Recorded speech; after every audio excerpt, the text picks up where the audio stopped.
protocol, and in that name, they dupe unsuspecting job seekers.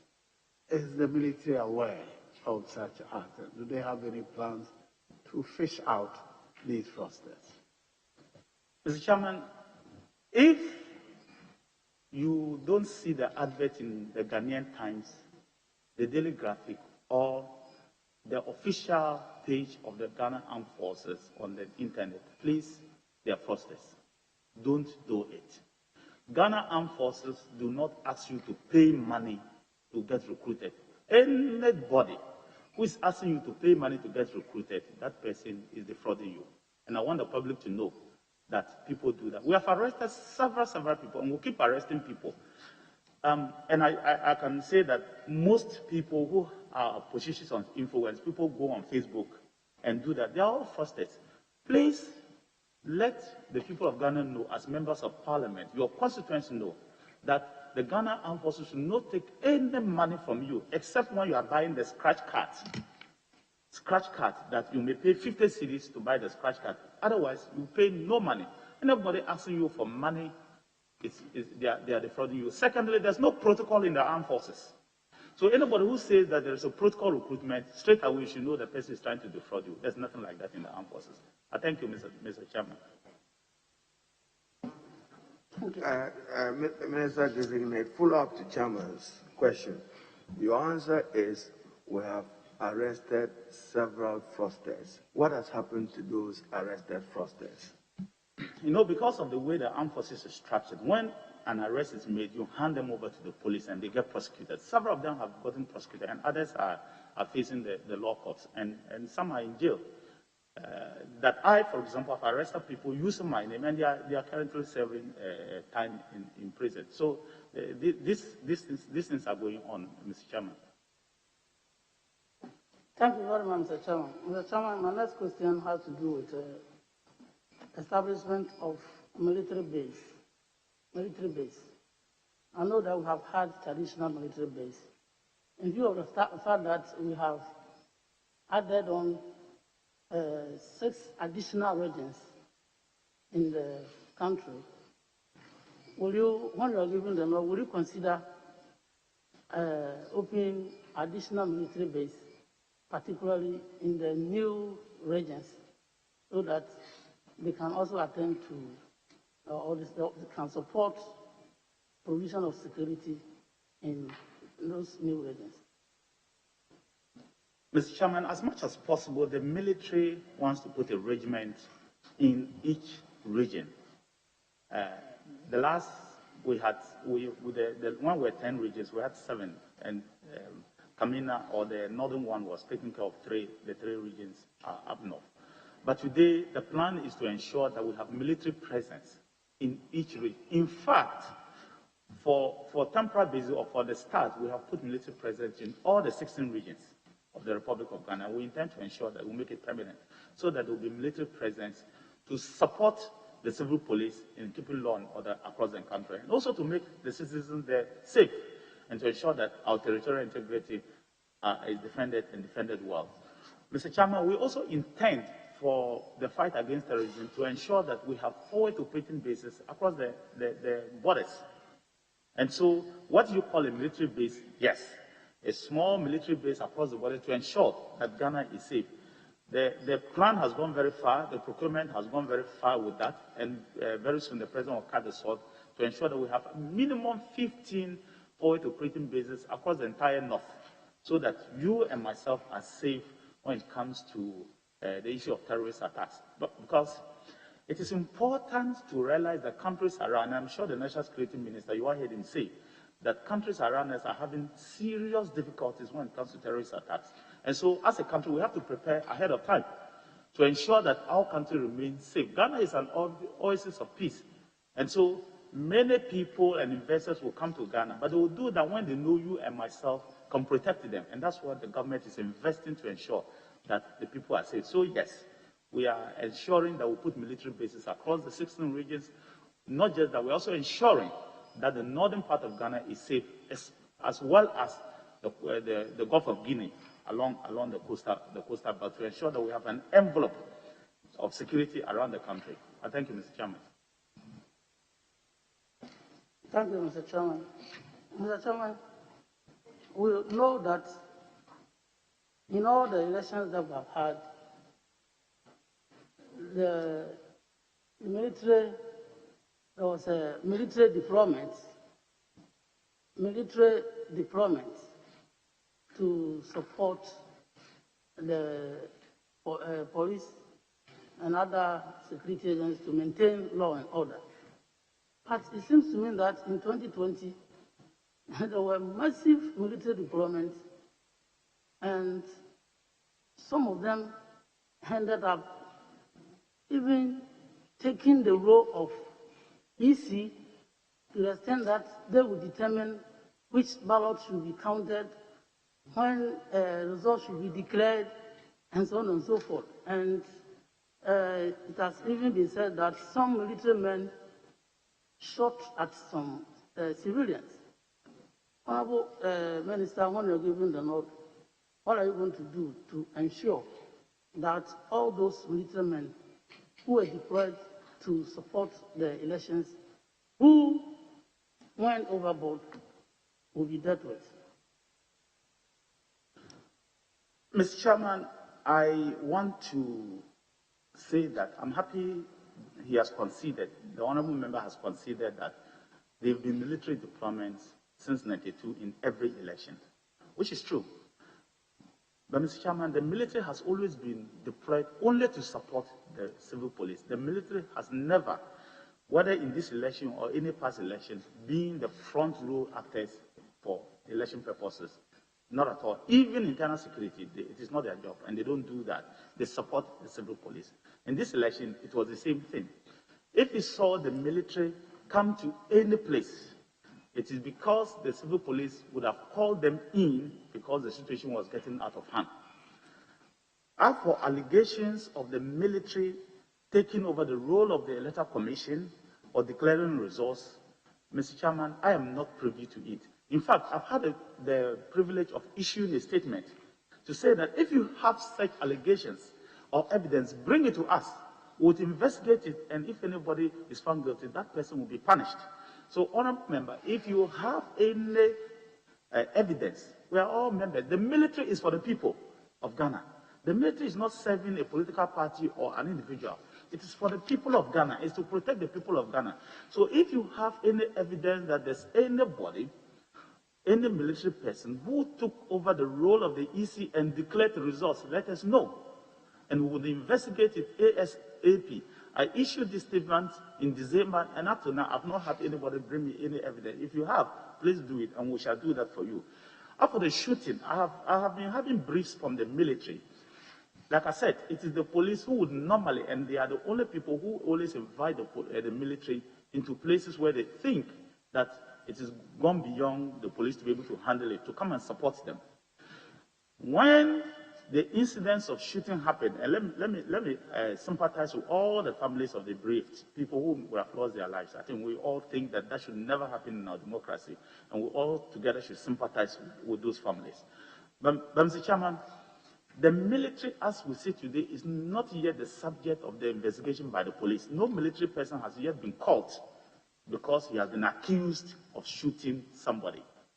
The police are investigating it, as the Minister for National Security said yesterday. And so, if there is any military man who has been identified as doing any shooting and the police are investigating, that person will be released to the police and subjected to the due investigation. If the person is found guilty, the law will take its course, and I can assure you on that particular one. But I want to tell you something, that the security of elections, D-Day activities, is not in the hands of politicians.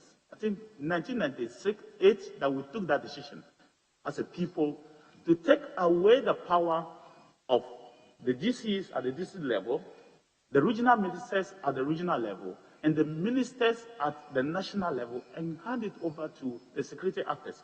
So for election day activity, for example, ministers are not the people in charge of election day activity at the polling stations. No, not at all. I, for example, I was busily trying to win my seat. How would I have been able to know exactly or deploy anybody? So it is practically impossible for ministers to have been able to do that. And I'm happy that that decision was taken. And I think we should continue with that, so that the police who are in charge at the national level through the IGP, and the regional commander who is in charge at the regional level, and the district commander who is in charge at the district level, continue to take these decisions or where to deploy people or where not to deploy people. Mr. Chairman, thank you. Honorable Senator, you have had enough for the day. Thank you very much. Yes. Thank you, Honorable Chair. And I want to congratulate the nominee, my friend Dominic Nitiwul. Honorable Minister, there is a concept of the National Guard, which on all continents it exists. In the Americas, if you go to the United States, it's called the U.S. National Guard. India, it's called the Territorial Army. Tunisia, France, Greece, Ireland. And the National Guard serve community and country, and they respond to domestic emergencies and reconstruction missions, everything that has to do with the internal affairs. When they need something, let me put it this way, higher than the police, but with less aggression as a regular combat military, they apply them. So you see them anytime there's a domestic issue, the National Guard is the one that is called in, not the combat-ready, trained military people. So it makes the implementation more civilian-friendly than those who are just trained to defend the territory and lay down their lives for the state. Their mentality is a little bit different.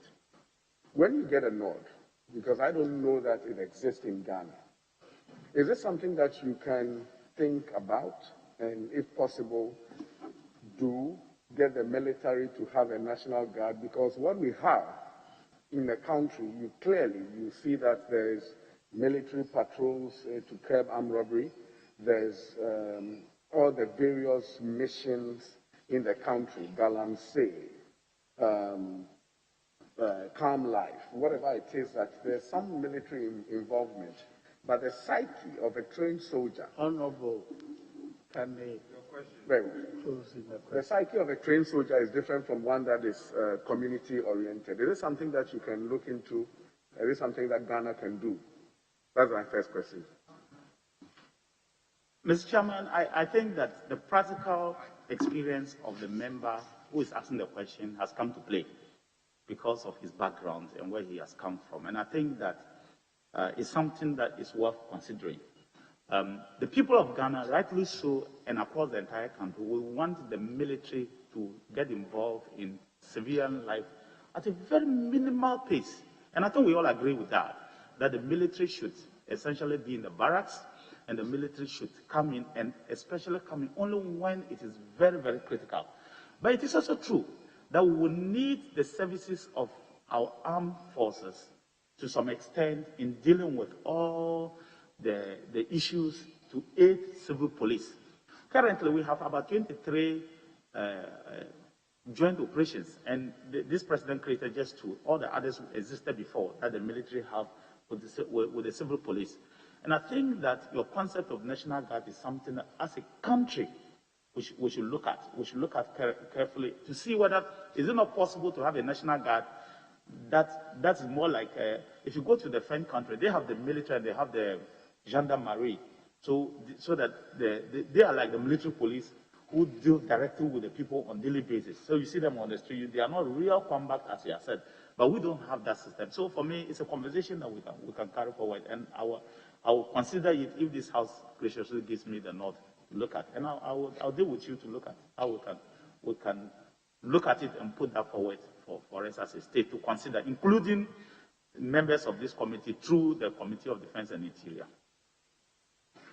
Thank you. It's a great answer.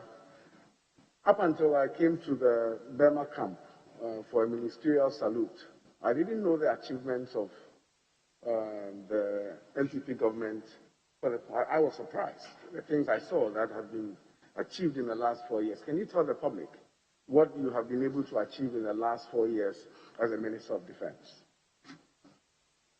Did you say the MPP government or the minister? No, if it's MPP government, I will disallow it because we don't want. I want, as a minister. As a minister, as a minister, what he has been able to achieve in the last 4 years. Mr. Chairman, this government over the last 4 years has really achieved a lot for the military of Ghana and ultimately for the people of Ghana. And I think that one of the areas we tackled was a concern of the minority leader who always talked about housing for the military. It's one of the biggest problems that we have had. If you remember, this House graciously approved a loan of $100 million for me and for the ministry to carry out a serious housing project. It has enabled us to change completely the military academy and training school. So you go there, it's a first-class institution. And by next year, this time, I would invite Parliament to go there, if you give me the nod. First-class institution that we are putting up there, serious structures. Now, if you go to the Civ Garrison in Tamale, accommodation is being put up for our men and women of the armed forces. Kumasi, they are starting. Sunyani, they are starting. In Taprade, they are doing the same. In Ho, they've started. In Accra, too, the same thing. In fact, Mr. Chairman, I came to meet projects that were abandoned since 2017 under what we call the Snake Housing Project. We've actually completed 80% of them. I came to meet projects that my good friend, Dr. Kumbo, had started, about 38 housing projects. I've actually completed, leaving only about 3 projects out of them. So for infrastructure projects, it's unprecedented. We've never seen some before for a long time to come. For a long time now, we've done a lot of infrastructure projects. The housing, the military roads, what we call barracks roads across the entire garrisons, have been fixed at a rate that I can only describe as very, very impressive. If you go to Nitiwul in Volta region, where the Navy, for the first time, is now having a first-class training institution, and these facilities were put up in a record 1-year period, you will marvel that the armed forces, plus myself and the government, will put up these facilities of close to over 10 buildings across to train our Navy and to ensure that they have places to be able to do that. Mr. Chairman, vehicles, as we have also seen in the media, we keep donating vehicle upon vehicle, re-equipping the armed forces throughout. And one thing that has really touched my heart is what we gave the armed forces when it came to transport, buses for them to be able to have. Before we came to power, a lot of the members of the armed forces were being transported in what we call TCVs, troop-carrying vehicles. The ordinary man knows them as a bongo vehicles, even for funerals, even for weddings, even for social gatherings. But the government immediately, within 6 months, managed to procure 50 luxurious buses for them. And today, I think that it has served them very well.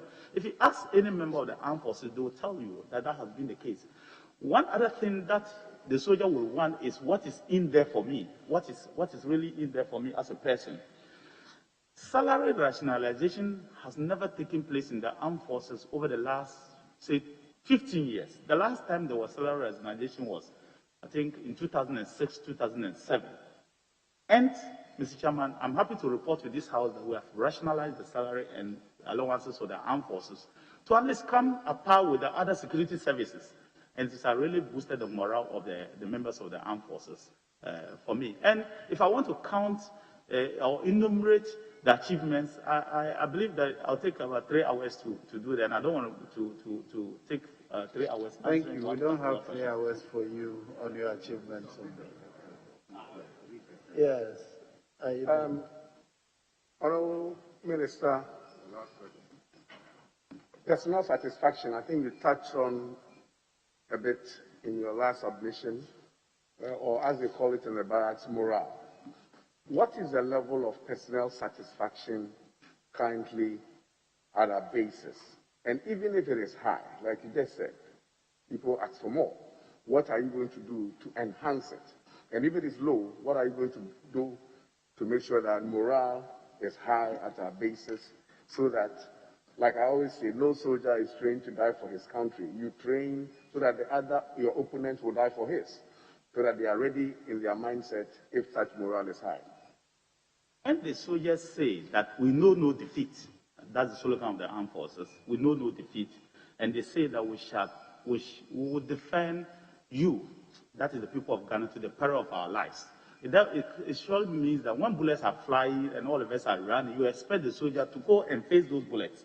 So the best we can only do for them is to give them what they need to be able to do their work and do it properly. So we are providing them first with what they need to be able to feel safe.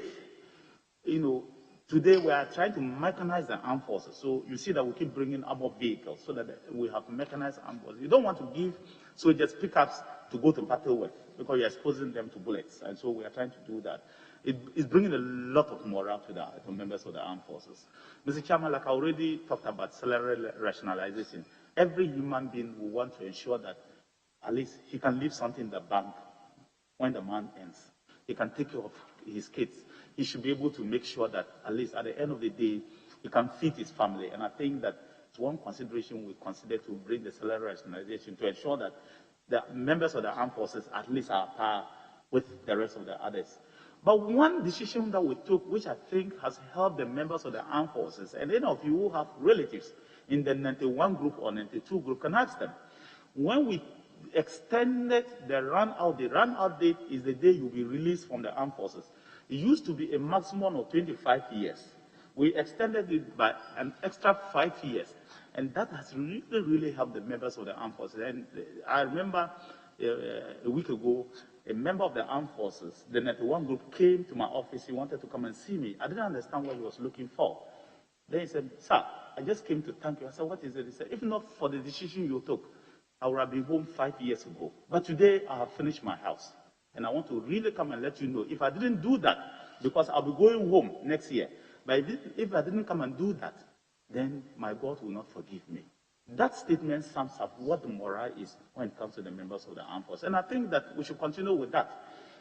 If we believe that people should die for us, then we should give them what they need. We should at least sacrifice for them. And I'm happy that the Minister for National Security said we should try to give them resources, not just the armed forces, all the security services. We should give them resources to be able to do their work. And I hope this House would assist us in that process to ensure that they get the resources to do their work. Thank you. So that's enough. Yes, Agaga before you.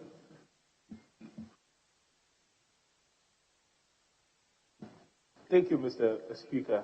I'd like to congratulate the nominee for getting the nod once again by the President. Of course, you need to jump this hurdle, and that is why you're here this morning.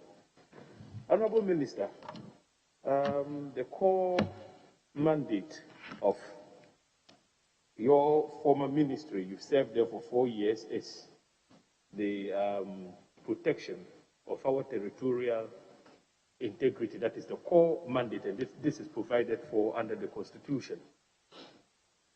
Now, I'd like to know from you whether you are aware that there have been some border problems between our country and the Republic of Cote d'Ivoire along the Bole border. And pillars have been shifted. A Ghanaian was actually arrested on Ghanaian soil by agents of the Ivorian security.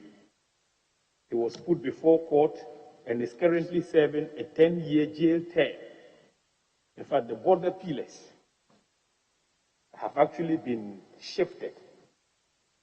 That, for me, amounts to aggression by a foreign nation. What has been the response of your outfit? Mr. Chairman, I want to say that Ivory Coast, members of the people of, or the public in Ivory Coast, or the citizens of Ivory Coast and Ghana, are essentially brothers. In fact, our neighbors, it is only an artificial border that divides us. Otherwise, we're essentially brothers. I'm aware of that incident, and I'm aware of the problems of what we call dollar town. That's what you are talking about. It's a town around Tinga, Bole area. It's a mining area and has a lot of rich minerals, so a lot of people go there to do this, and we are aware of it. But what we did, which we, of course, my ministry should not be the first to respond, is to give it to the foreign ministry, and they have been engaging their Ivorian counterpart, not just only on that, but the general security of that particular area to ensure that that is done. There was an allegation that he was arrested on Ghana's soil. That's why I use the word allegation. But we are dealing with it through the diplomatic channel. It is not in our interest to start using the military as a first point of call when issues like that are there. But what we have done to secure our citizens is to put an FOB, with the one I mentioned earlier, around Bole area. We're going to put an FOB around Bole area to respond to some of these things. But it's not a sign of aggression. And I think that we should step down the sign of aggression a little bit and let the diplomatic channels go through the process first. And I believe that it has worked before and to continue to work. And at the appropriate time, those kind of things happen. It happens to us. We collaborate a lot under the initiative, what we call the Accra initiative, that was set up by this president. We collaborate a lot. And the National Security Minister said it yesterday. It's been a huge success that we spearheaded it, and all the countries around us are part of it. So if there is a problem, we try to use those channels to resolve the matter first before going for the last resort, which is the military intervention, which I hope will never get there, not under this, my watch or the president's watch, not at all.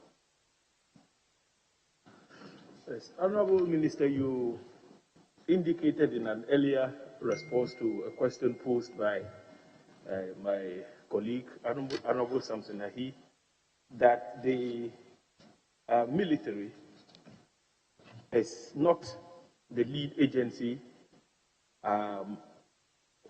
charged with the duty to maintain internal security, and that it is only when the agencies of state charged with that mandate are overwhelmed that the military comes in upon invitation. But, Honorable Minister, in recent times, it appears the contrary has become the norm, to the extent that we have seen pictorial evidence, I have seen, of soldiers deployed to perform land guard duties. And this happened not too long ago in one of their Chim towns. The soldiers then had an open confrontation with some members of the community in question. It was a nasty scene. Then also, in the Asante region, specifically Tontokrom, a few weeks ago, a documentary was aired by Multimedia's Erasmus Asare Donko. And in that documentary, you would see the military, soldiers from the the Central Command, engaged in an open confrontation with members of the Galamsey, anti-Galamsey task force. The reason for the confrontation was that the soldiers had actually been deployed in Tontokrom to provide security cover for a Chinese mining firm engaged in Galamsey activities in that area. And last but not the least, you see soldiers clearly providing protection for certain VIPs. I know the military is mandated to provide VIP security for the president and maybe the Minister for Defense, but now we see them openly providing security for Jean Mensa, the chairperson of the EC, and others. The question is, the military has become visible and in a way taking the place of the police when it comes to the maintenance of internal security. What is your response to this? Mr. Chairman, let me state as a fact that we have reduced the visibility of the military. Rather, Mr. Chairman, when I came, the military had signed memorandum of understanding with 22 mining companies. It's open knowledge. I've said this before. 22 mining companies, and they had actually deployed across the entire country, and they were guiding these mining companies. I withdrew all of them. So if we talk about military signing MOUs and helping legitimate mining companies, I can say that it was a practice before, but we've stopped it. Since January last year, I issued a statement to the military that no military personnel is expected to be seen in any mining company except two, AGC in Obuasi and Azuma Mines in Upper West. Otherwise, if you see anything like that, it is not lawful, and we'll investigate it, and anybody found guilty, that person will be dealt with. The Totompo incident that you are talking about, the initial report I received from the Chief of Army Staff and the CDS is that the enhanced CAM Life moved in there when the Chief Executive wrote to RESEC and, of course, to the Army Military High Command that there were a lot of illegal activities going in there. So they sent enhanced CAM Life, which is a combination of police and the soldiers, to make sure that they look at that particular thing. So I've asked the CDS to make sure that they investigate it to the latter and give me a report. That investigation is ongoing. And I can tell you that the military have punished over the last 4 years, and some people have been removed from their military for engaging in acts that they are not supposed to engage in. And some have had their ranks reduced because of that kind of thing. So I want to assure you that anybody found guilty, that person will be dealt with. So investigation is ongoing. For the issue of the protection of VIPs, I think that point was made very clearly yesterday, that it is not a new practice. And there are members, even in this house, who know that it is not a new practice.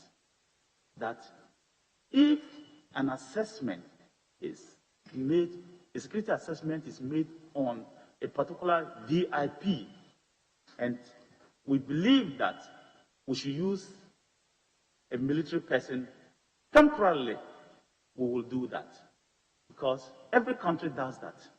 You may not know, but it happens all across the world. Some are even in plain clothes, some may be in uniform, but it all depends on the message that is supposed to have been sent. But it is not a norm that the military will be guiding VIPs. You already mentioned statutorily the people that the military should deal with. The president, the vice president, and because there is a minister in charge of the military, you always use the military for him. Otherwise, it's not like that. It's based on security advice, and once that is given, we look at it, the military and the ministry, and we deal with it from there. And I believe that answer was given yesterday. So for the sake of a repetition that I'm just repeating, honorable member. And I think that I disagree with you, though that is your view, that the military is too visible. I have actually tried to reduce the military to make sure that they are essential in the barracks. And we have been giving them more training too, so that they can keep training. And you continue to see that that is the norm going forward. That the military should do more training and protect us when they need be. I thank you, Mr. Chairman. Honorable nominee, what interventions have you put in place to protect Garnet's maritime domain in the face of the oil discovery, which is offshore? And we have had challenges with piracy in the Gulf of Guinea.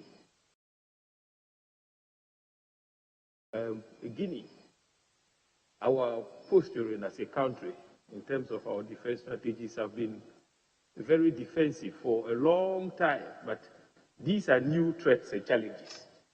What interventions would you map out and implement? Should you get the nod to continue as the Minister for Defense? Mr. Chairman, the Gulf of Guinea has become a big problem for the world, and we in Ghana are not left out of that. We joined the Gulf of Guinea Commission immediately we came, and we have been trying to make sure that we are able to keep our exclusive economic zone safe.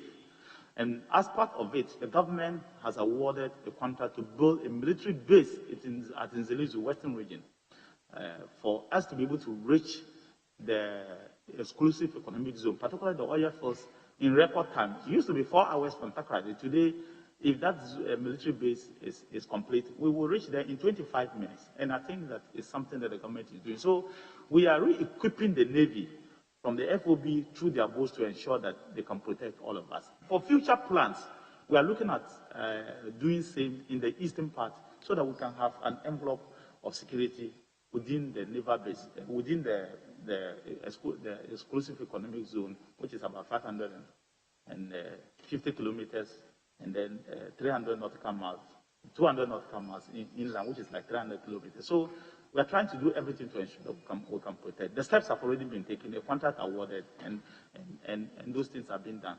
And as a ranking member, I know you are aware, but you just wanted the public to know. I thank you. Honorable Minister, nominee, Operation Calm Life is a combined effort between the military and the police to provide security. It's essentially an anti-armed robbery mission. But it appears their operations are limited to certain parts of the country. Talking about the upsurge in armed robbery cases in the Upper East region, notably Sandama, my own district capital or municipal capital, we have recorded a number of armed robbery incidents in that area. It appears the police have been overwhelmed. They are doing their best, but I'm wondering whether, if you have the nod, you'd consider extending the operations of the Operation Calm Life to that part of the country to augment the efforts of the police. Mr. Chairman, let me praise the police service and the armed forces for what they have been doing over the years in doing Operation Calm Life. But as stated yesterday, it is not enough because we don't have the resources to be able to give them everything they need. So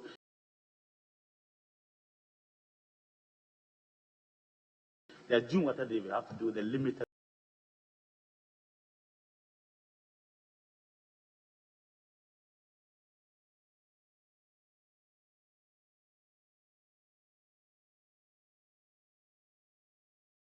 resources. We'll keep giving them the resources to continue to do what they want to do. But I want to give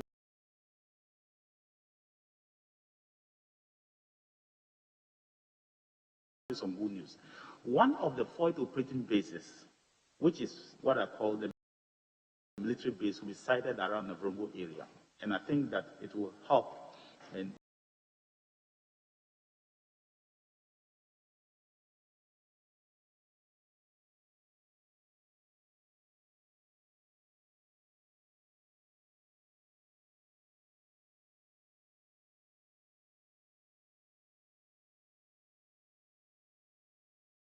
trying to put permanent military within that particular enclave. But in the short while, I will take it up with my colleague, the Interior Minister, to ensure that we increase the presence of the police and the military within that area to temporarily resolve that matter. But in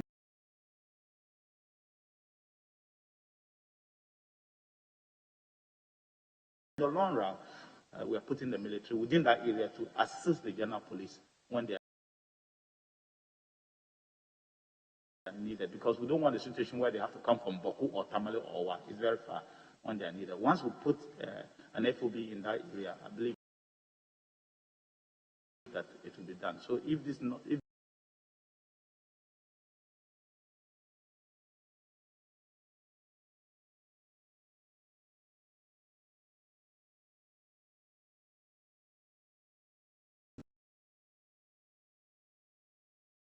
they give me, you give me the nod, is one of the first things that I want to do from this year.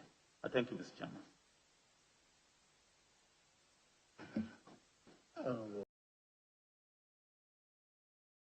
The major challenges you faced in the last 4 years, and how do you intend to resolve them if giving the nod?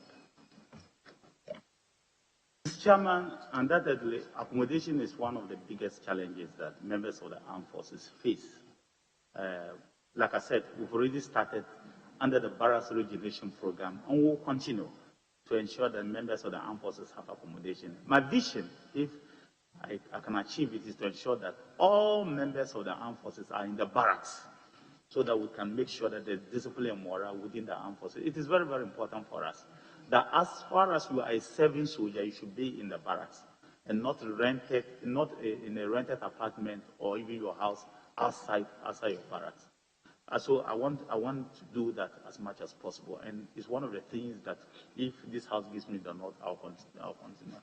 We need to also modernize the armed forces, modernize them in terms of weaponry, modernize them in terms of technology, and leverage technology to be able to fight terrorism. Like stated yesterday, you may not have a full army coming to attack you, but you will have cyber security. You are going to have terrorists who may use different things. They may use drones, they may use cyber to attack you. So you have to modernize the armed forces, and some of the things that we'll continue to ensure that we'll do. Training. A soldier who does not undertake training may even forget how to shoot a gun. And in danger might not be able to do much for the nation.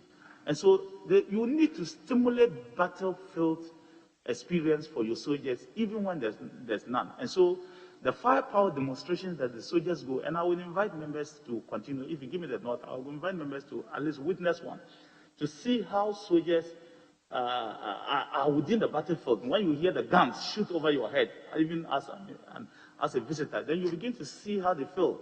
The sounds of guns, then you will get to know what is necessary. So training is another thing that is essentially necessary. But more importantly, we need to give them the resources to be able to do that. Of course, the resources are not unlimited, but we need to find resources for our security services to enable them to protect us. There are too many contemporary security issues that are emerging that otherwise used not to be present. But today, they are emerging. Like the Minister for National Security stated yesterday, terrorism, maybe 15 years ago, may not have been a concern for Ghana, but today is one of the major concerns for our nation. So I think that these are some of the things that I'll concentrate on to ensure that we have an armed forces that is there. The armed forces must ensure that they remain a military, and that is one other thing I'll focus on. And I think that you understand when I say they must be a military, and I believe you will support me to achieve that. I thank you, Mr. Chairman. Mr. Chairman, during every budget cycle, one of the issues that is almost always reported on in this House is the feeding and fuel arrears owed to contractors, which is a recurrent issue. An army cannot march on an empty stomach. So, Mr. Minister, what's been done to resolve this problem, or can you report that it no longer exists? Mr. Chairman, I really want to thank the Minister of Finance for the support they have given the ministry in trying to resolve that particular problem. We've met a huge amount of debt in terms of fuel, electricity, and water for the armed forces, and of course, ration, food. But we've managed to carry all of it, all the arrears. Chairman, sorry to interject. How much debt did you inherit for our records so that we know, as a follow-up to the Honorable Osler's question, debt? You say huge debt. I didn't want to state figures so that it does not become headline news. But if you still want, I will let you know. For example, 43 million at that time. Honorable Minister, you know, when it comes to the military, we don't discuss your details of funding, so please leave the figures out there, Chairman, for the sake of the military. I'll plead with the leader that I didn't want to make it headline news. That's the reason why I didn't want to mention figures.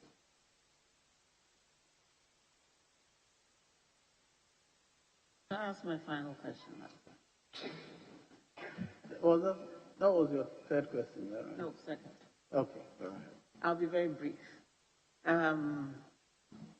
Unfortunately, MPs have been at the receiving end of not just verbal attacks, but violent attacks which have led to the death of some MPs within our stay in this House. The last one being the Honourable, our late brother, the Honourable Member for Infantsiman.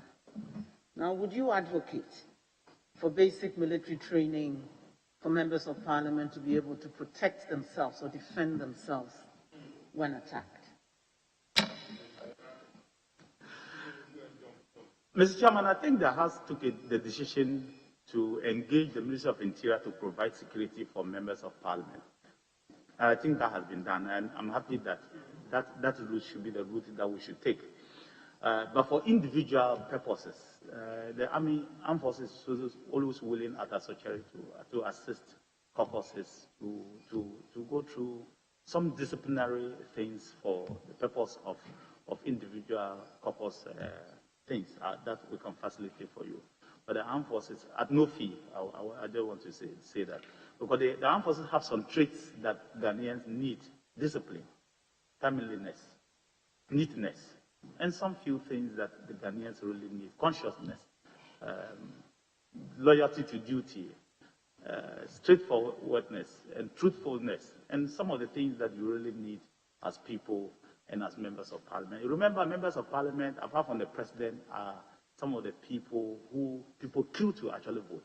So you are real leaders in the sense of leadership, and people expect us to go in a certain direction. And I believe that it will not be out of place to at least get the armed forces to partner parliament to get members of parliament go through leadership training. I thank you, Mr. Chairman. Yes, thank you very much, Mr. Speaker. So, Speaker, I have the handing over notes of the Ministry of Defense. Mr. Speaker, I have perused the handing over notes. I believe you are familiar with your own handing over notes. At page 4, you talk about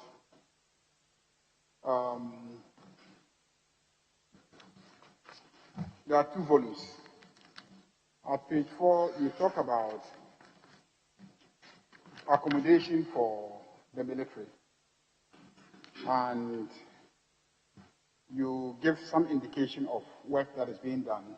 And here you've spoken extensively about accommodation for the military. And then at page 52, you also elaborate on accommodation across the country for not just the military, but the Air Force, Navy, and the special units. The question that I have for you is Burma Camp, the location of Burma Camp. Burma Camp is now in the middle of Accra. Soldiers mingle with the rest of the population. There's no wall blocking the rest of the population from having access to Burma Camp.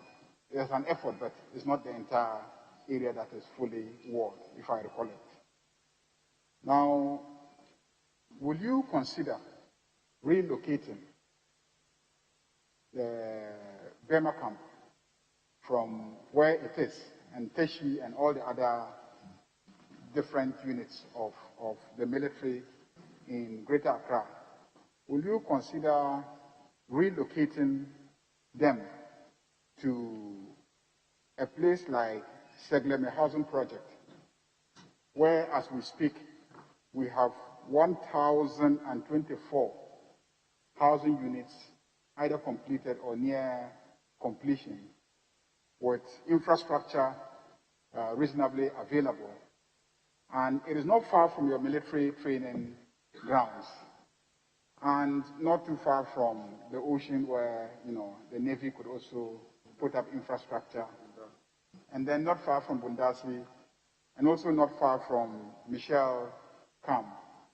Will you consider relocating Burma Camp so that we don't waste this infrastructure and national resource? There may be issues with it, but those issues can be resolved alongside as we utilize the facility. Is this something that you will consider, assuming that the Supreme Court doesn't say that John Mahama has won and you remain there as Minister for Interior, if this House approves you. For defense, if this House approves you. Mr. Chairman, I want to thank the member. I think that it's a conversation that is worth taking up. And I believe that members of the armed forces will be very happy to be given that location, that particular facility, if it's completed. I do know that there are some legal issues surrounding that facility. But I think that if that facility is completed and handed over to the armed forces will readily take it. Like I said, accommodation is one of their problems, so that they can put some of their combat troops there. Most nations around the world don't have the armed forces in the center of town. Most nations around the world don't. And so we have to start thinking about it as a country in the long term. So I have some sympathies with what you are saying, that we should start that conversation now. And I think that as a first step, we should look at handing over Sagome housing project, complete it, handing over, after the legal issues have been addressed, to the armed forces to occupy, and then we'll take it from there. And we can develop into a real balance. And then we can take a decision as a country what happens to Bemakam. I thank you, Mr. Chairman. Tamale Air Force Base. You've gone to take some huge tract of land there. Not you, but the military Air Force has gone to take some huge tract of land there. And now and then, other agencies come and fetch a bit of it by your indulgence as the military or Air Force to do something. I hear the chiefs around there are complaining and asking that at least a portion of it should also be given back to them for housing development, because the towns and communities there are expanding. Will you consider giving back some of the land to the chief of Savilgo? What's the title? Yona. Will you consider returning some of the land at the Air Force Base to Yona at least, so that he can also give to his subjects for their individual development? Mr. Chairman, we have decided to do a serious analysis of the lands that were acquired by government and vested in Lands Commission, but were allocated to the Ministry of Defense or the Ghana Armed Forces. And that exercise is ongoing. It was put under a committee, and they are virtually almost coming to an end. I have to first note the land you are talking about. I don't even know whether that land, it is the report of that committee that will give us the military lands are. Because growing up, Kamina was 6 miles from Mile 9, which you call Bawa Barracks, was 9 miles from Tamale. And we all thought that the land between Kamina and Mile 9 was military land. But today, the minority leader would would agree with me that most of the lands are now being developed by private individuals. And so we have to first do and assess the place first and know which lands the military today have. If you ask Calendar Park, which was about 600 acres, was essentially military land. It used to be what we call the Second World War. They used to have it, and it was military land. Today, it's all been given out, except for some 7 or 8 acres that is still under contention between the Tamale chief and them. So let us finish that report, and then based on that, we can make a decision, Mr. Chairman. But let's keep the conversation going on this particular thing. It interests me, just like you, to ensure that we come to a conclusion on that particular thing. Thank you, Mr. Chairman. My last question, Mr. Chairman, is a double-barrel gun, if that's permitted by Mr. Chairman. Oh, please. I mean, I can ask a substantive and never find a way of asking a supplementary, but I haven't done that. An update on the Bazua military base in Boku, where I have a personal interest. And lastly, do you agree that Galamsey is happening in Ghana largely because our military have failed us? Mr. Chairman, we are going to expand the military base in Boku. We've allocated one of the forward operating bases to Boku to expand and put permanent military bases there. In fact, the 11th Mechanized Infantry Brigade will be stationed in there. So it's a serious military base that we want to put there. Boku will host the logistic base of the military for the upper east.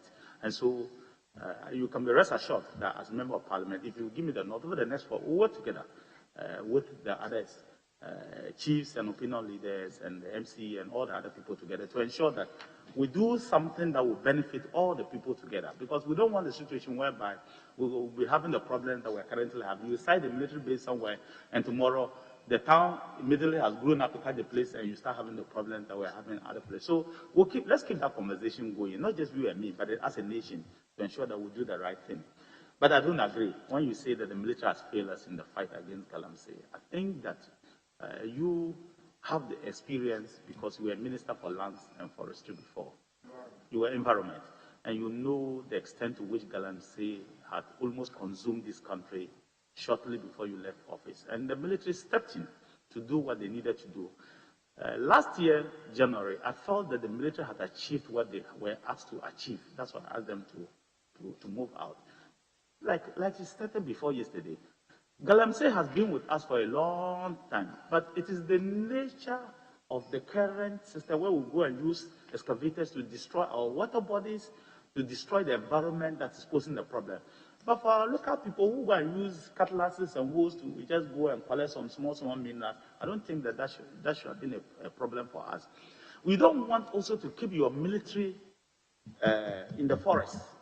Then you are not helping the military. You are not helping the people of Ghana. You want them to do a surgical operation and come out, And so if there is a need to do a surgical operation for the military in terms of what the president has said, because he said, let's have a conversation on Galamsey. So if there's a need to do a surgical operation, the military will do a surgical operation and come out. But I am not in favor of keeping the military in the forest for a very long time to fight the Galamsey activities. I think that's not the best way to go. And I think that the nation will support me on that call. I thank you, Mr. Chairman. Yes. Thank you, Mr. Chairman.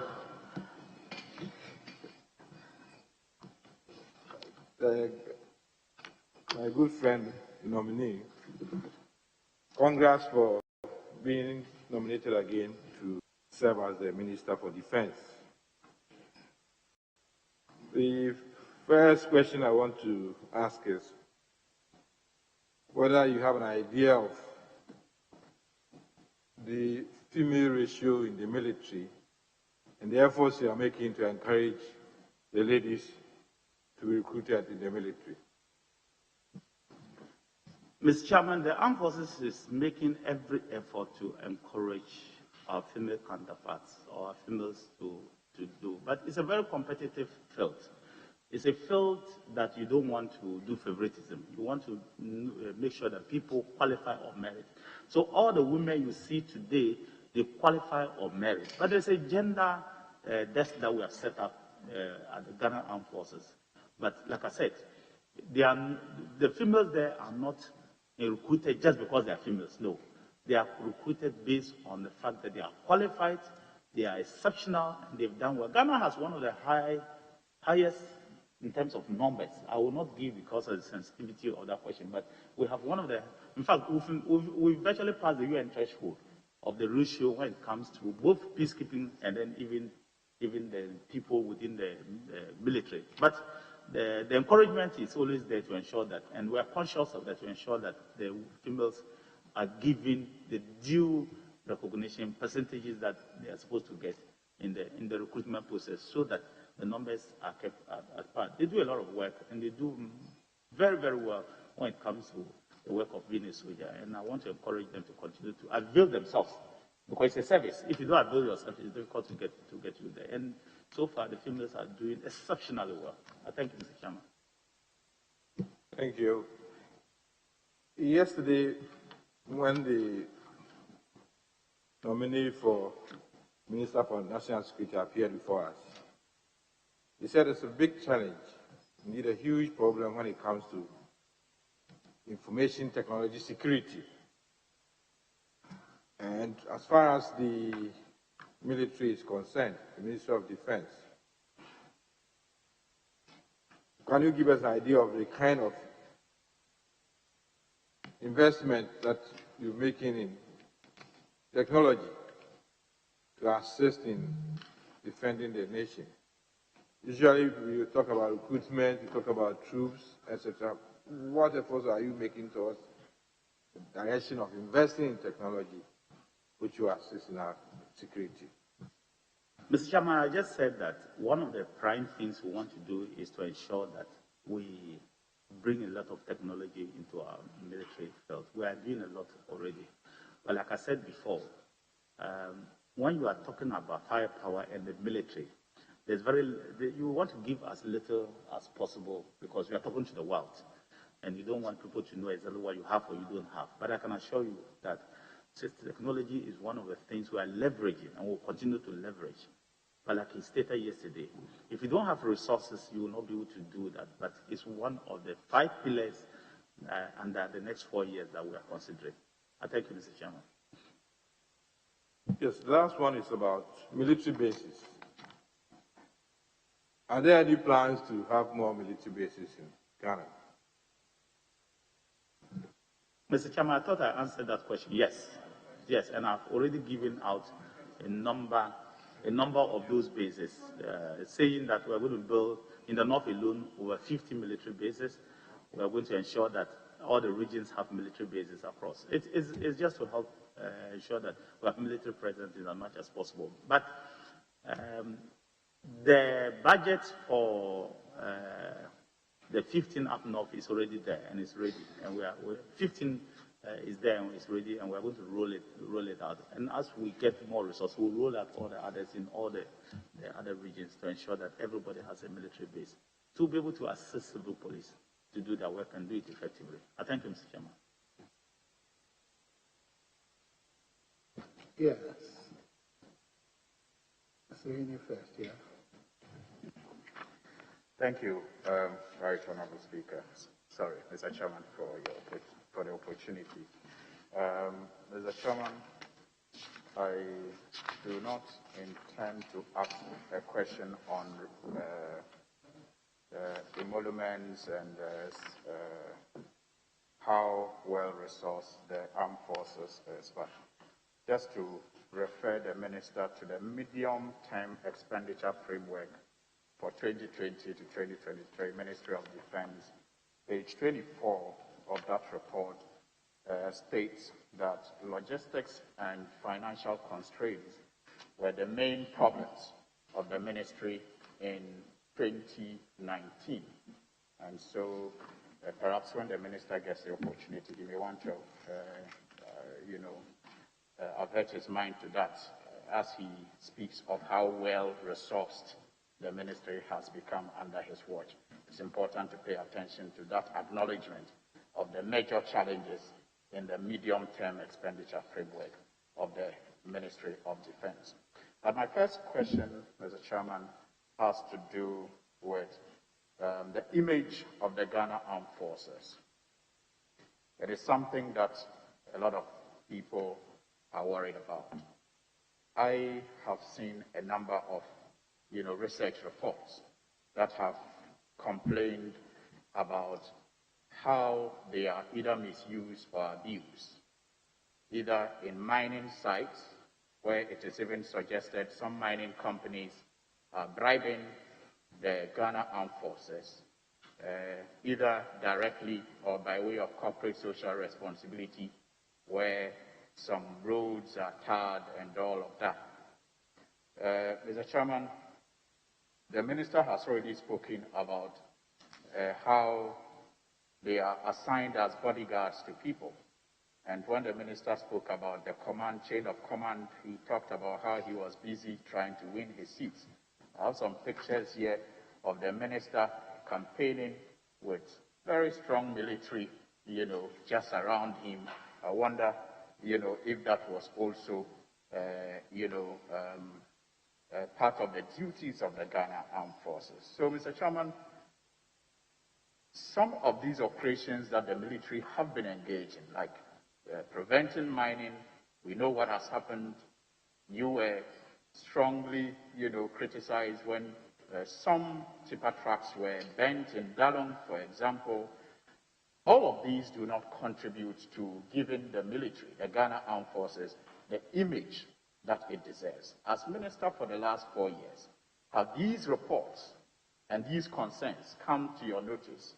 If they have, how have you contributed to cleansing the image of the Ghana Armed Forces vis-a-vis the perception that their use in some of these operations and some of these bodyguard services that they give, lessen the relevance and importance that the army should play in our democracy?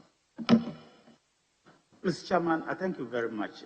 Mr. Chairman, as I already stated, I hold a strong view that the armed forces should be used only when they are necessary. I've already said that before.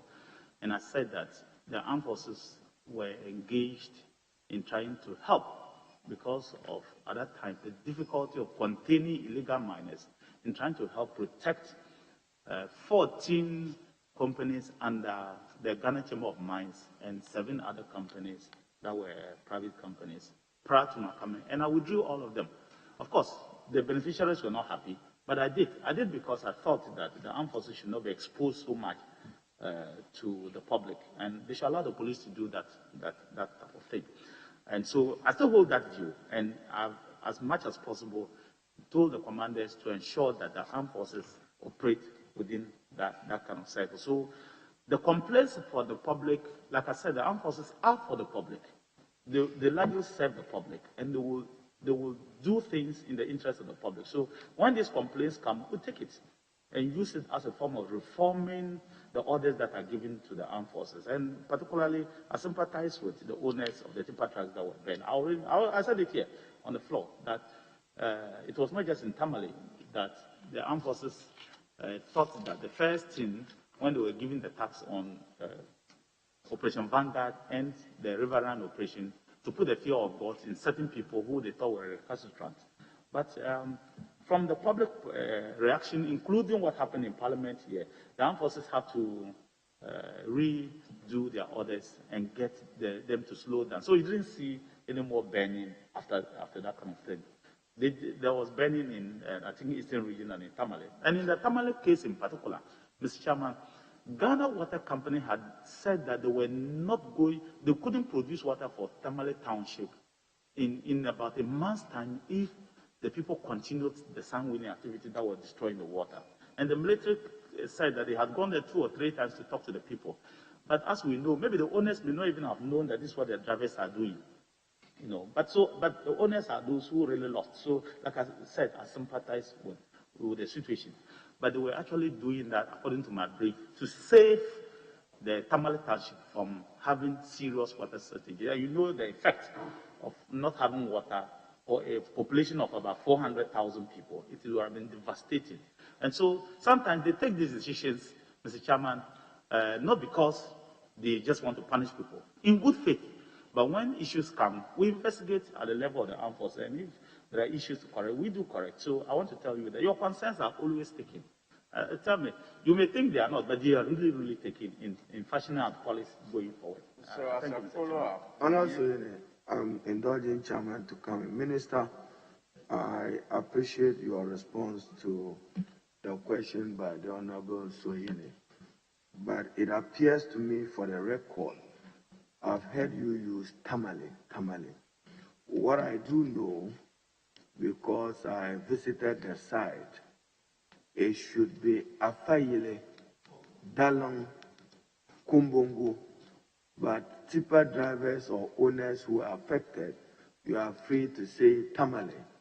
And just to take advantage of where Honorable Sohine, was it government policy that in some areas you ban, in some areas you seize those tipper trucks and excavators. What was government policy?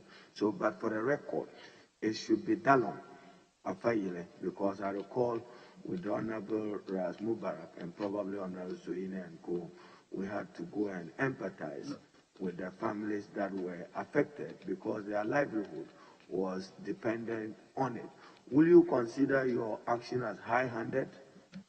Mr. Chairman, I think I keep using Tamale because they were the beneficiaries of the water treatment center that was done. I'm not talking about the site, the Dalong site where they were doing the water treatment center, but I'm just talking about beneficiaries of the Ghana Water Company water. That's why I keep using Tamale. Not even though I know that Tamale is not the only township that was benefiting from it, but I just use Tamale because it's the biggest town in that area. So that's why I use that.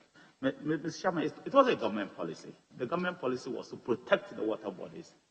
100 meters on both sides of the river flank, no activity was supposed to take place. The military took the operations and did what they needed to do. And because of the concerns, we had to really find a way of putting a human face to the activities of Operation Vanguard. So your concerns, as I said, were already taken in that respect. And I have said it before, that I sympathize with the owners. And maybe the owners may not have even known that this is what their drivers were doing. So I really, really sympathize with the owners. But like I said, with the issue of the military, and especially all security agencies, you don't throw the baby with the tap water or the bath water. You need to essentially find a way of ensuring that internal investigations are carried out and whatever needs to be done is done, and then you move forward with it. Thank you. So given, as a follow-up, given this human rights abuses, will you, in some of these cases, like Dalon, support calls for compensation for the victims? And because of the need to protect the image of the Ghana Armed Forces, will you suggest that their roles are either reduced or limited in some of these operations that have led to this bad image? Mr. Chairman, I think that all operations are carried out based on threat analysis and security. And if the armed forces need to be there, they will be sent. If they are not supposed to be there, I can trust you that they will not be part of it. Like I said, since the beginning of last year, 2020, we thought that Operation Vanguard could operate with other armed forces, so we withdrew them. So we will do this based on analysis, security threat analysis, and what we need to do. Because some of these mining sites have bandits, foreigners who have guns, and sometimes you use the military to ensure that you keep citizens of your own citizens safe. So we'll keep doing these things to ensure that those things are done. But for when you use the word human rights abuses, I want to say that it sends a very strong signal to the UN, and I want to not to use those. You can use it, but I think that we should be a bit careful. Yes, those excesses that may have happened. I am not too sure that I want us to encourage talking about compensation and other things at this point. I think that we can keep engaging one another. Otherwise, we may start something that we will not be able to carry going forward, because we'll keep issues are going to continue to come, and we will deploy police or military to do things. Are we going to make sure that all those things are done? So it's case by case, and I think the conversation has started. We can continue with it and get to the bottom of it. And if things are supposed to be done, you and me will talk about it and get the right thing to be done. I can assure you on that. Take it from me. Thank you, Mr. Chairman. Thank you for the assurance. And Honorable Nominee, you appeared before a similar committee in the 7th Parliament, and you gave the following assurance regarding recruitments or enlistments into the Ghana Armed Forces. Regarding challenges associated with enlistment into the Ghana Armed Forces and the apparent existence of ethnic imbalance in the forces, the nominee stated that although he was not fully aware of the causes of such perception of imbalance, he promised to review and restructure the recruitment process to ensure that the inherent challenges regarding regional and ethnic balance are addressed in accordance with the law. He informed the committee that already the military command had introduced an online recruitment process, emphasis mine, online recruitment process, which he believes will help to resolve some of the challenges associated with the process, since it will reduce the human interface in the initial selection process. Now, reports have suggested that since you became minister, over 1,700 people have been recruited into the Ghana Armed Forces under very dubious circumstances. What's your response to that? Mr. Chairman, like I said before, in 2017, the Armed Forces advertised for people to be recruited. Over 10,000, in fact, close to 20,000 young men and women, recruitment, not enlistment, applied. The selectors went onto the field and selected over 5,000 qualified members. Then they came down this body selection and selected over 4,000 qualified members. As we see today, the armed forces have not been able to absorb all of them because of lack of training space. And so I think that that assertion is not true at all. The armed forces hasn't recruited anybody outside this field. And I don't think that the armed forces can be compelled to do anything that is fishy. The armed forces are operating within the Constitution, and they will always do recruitment based on what the details of the Constitution are. And these officers that you see have high integrity and moral attitude, and there will not be anything that is not supposed to be done. So that allegation is not a true allegation. Like I said, if anybody has any evidence, I'll be willing to do that, to investigate it. I don't get directly involved in recruitment, so that I know. There's a department that does it, and they will not do anything that that is untoward. I thank you, Mr. Chairman. Well, before my third question, maybe I'll make an appeal to the chairman, if you will indulge me, to request for the list of those who have been recruited since you assumed office, given the 5,000, record that you speak of from which the recruitments have come. If the chairman will indulge me and request for that, I'll be grateful. But I'm not making the request. If the chairman will indulge me and make that request, I'll be grateful. I'm not hearing you. What request is it? Mr. Chairman, I was just saying that if you indulge me, I will seek your pardon to request on behalf of the committee and the list of those who have been recruited since 2017, given the explanation that the minister has provided this committee. Well, I think the Committee on Defense and Interior can request and question, but this committee may not need that for our work now. Okay. So, I want to make some correction. I did not say they recruited 5,000. I will not give out the number. It is not advisable to give out the number of individuals requests. I can show it to anybody who wants, but publicly it's not a wise thing to do. But I said that those who were qualified, the pre-qualification, those who applied and then when they did the body selection, those who were qualified, that's the number. But I didn't give the actual number that was selected. It's year by year, and it's far lower. I get it. That's why I said it's not a request from you. I'm just making an appeal to the chairman that if we have that database of 5,000, and then from that database we are apprised with how many have been, formally recruited since you took over, I'm sure it will be very useful for the I'm committee. sure the Committee of Defense. To my next question, the third one.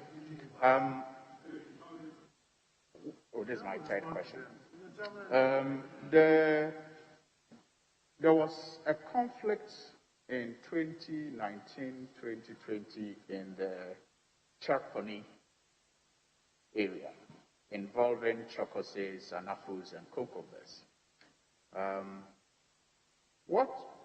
Maybe before that, I just received a message from one of the officers serving there that the police are giving 900 Ghana cedis per head as they are positioned there, but the army officers are given nothing. Maybe it's something we want to look at. They are given nothing. They are not paid anything. But there have been allegations where your name have come up. Obviously, not your fault. By destiny, you are Konkomba. And so some allegations have come up in relation to the professional and unprofessional roles you are supposed to have played. What do you have to say to that, especially when it is alleged that there was fire at a depot in Accra and some of the weapons found their way through the area? Mr. Chairman, it's a very big, how do I say? even the thought of it, even the mere thought of it, that members of the armed forces can even remotely allow an individual who is not a member to have access to the armory is something that I cannot even comprehend. So I don't even want to give credence to that. It's not possible at all. Yes, it is true that part of a building in the depot was burned down. I went to look at it with the soldiers, with the CDS and that kind of stuff. It's not, the public don't get access. It wasn't housing guns. It was housing some explosives. We are trying to address that problem. And I can assure members that we'll address that problem so that we don't have that kind of thing going forward because of where it is situated and the danger it poses to the people. We are actually addressing the problem right now. So that is not it. It's not a true story. And with the police and the armed forces receiving, the armed forces operate a little bit different from the police. The armed forces, they cook. Because it's combat, they actually go ahead to cook for their troops. They don't allow people to go outside and buy food. They actually cook ration there. So the way they go about their things is strange. But I will investigate what you are saying to ensure that if there are things that are not supposed to be done, they are done properly for the police. But I'm happy you already know, proud as we are as a Dogomba, I'm a very proud Konkomba, but we are brothers and we are the same people. A tongue and the mouth and the teeth will always be together. They will fight, but they will always come together. The only role I played in that thing was to lead a high-powered delegation of Chakwausis and Konkombas. I put together all the Chakwausis you could find, both NDC and MPP, Mary Nakubo and Co, all of them, Isaba, all of them. I put all of them together and took Mabungban, Konkombes, opinion leaders, all those who matter in both tribes, and put them together. When the fighting was ongoing, and we went to Chirponi in the midst of the fighting, and we went to Saboba in the midst of the fighting, we went to another Konkomba village in the midst of the fighting and told them that look at us as the opinion leaders. And don't fight among yourselves. We are brothers. Look at us. If we can come together, we are not killing each other. Why should you? And since that day, it was a Friday, I remember. Since that day, no single gunshot has been done. And I want to praise that team. I want really to praise that team for that bravery alone, to be able to go there and that matter was resolved amicably. And I think that the people have lived there for thousands of years. It was a misunderstanding, and I don't believe that it will ever come again. So since then, the team, they keep talking among themselves, and I think that it's a good beginning. People can work together. And I really want you to help me praise that team that went. It was a combination of the team, and I think that I don't want to give praises to myself. It was a collective effort we all did, and we resolved that conflict. And I want to praise the military and the police who have since been there to also make sure that they keep resolving the matter. And we'll keep trying to do whatever we have to do to resolve some of these things. Finally, I've seen reports about command structure in the Ghana Armed Forces and some alleged undermining of that structure. Some names have been mentioned. One Major Pong Pepra, with TEF War, with the then CDS, and all of that. All those do not, give the armed forces the control that is required for them to assure us all of our safety. What have you done if those reports have come to your notice about such concerns among the servicemen and women? And whilst at that, will you explain to us why you had such a strong military support during your campaigns? Mr. Chairman, I'm surprised. I have to check exactly and get the picture. I'm not able to know exactly what it is. But as defense minister, sometimes for occasions, the military accompany me to do some things. Unfortunately, it is the courtesy I get for my position. And I believe you understand some of these things. But for the non-existent tension or undermining, that it's not non-existent. That does not exist at all. General Pompepra, who is a current general, is the army commander of the Ghana Armed Forces. He is the army commander. He moves the troops. He's the army commander. He was the CSO under the last CDS. He served under him, and when he moved from the army command to become the CDS, he also moved to become the CSO, that's the chief of staff and later army commander. And they've worked together amicably. They are brothers, and I can assure you that there was nothing like that. It's non-existent. It has not even come to our notice because it doesn't exist. Maybe some people are thinking that there was something like that for some reason, but it doesn't exist at all. And I can tell you that the armed forces, especially the military command, are some of the most highly trained, professional people that you can find anywhere in the world. I thank you, Mr. Chairman. Honorable Patricia Page, is that you? Okay.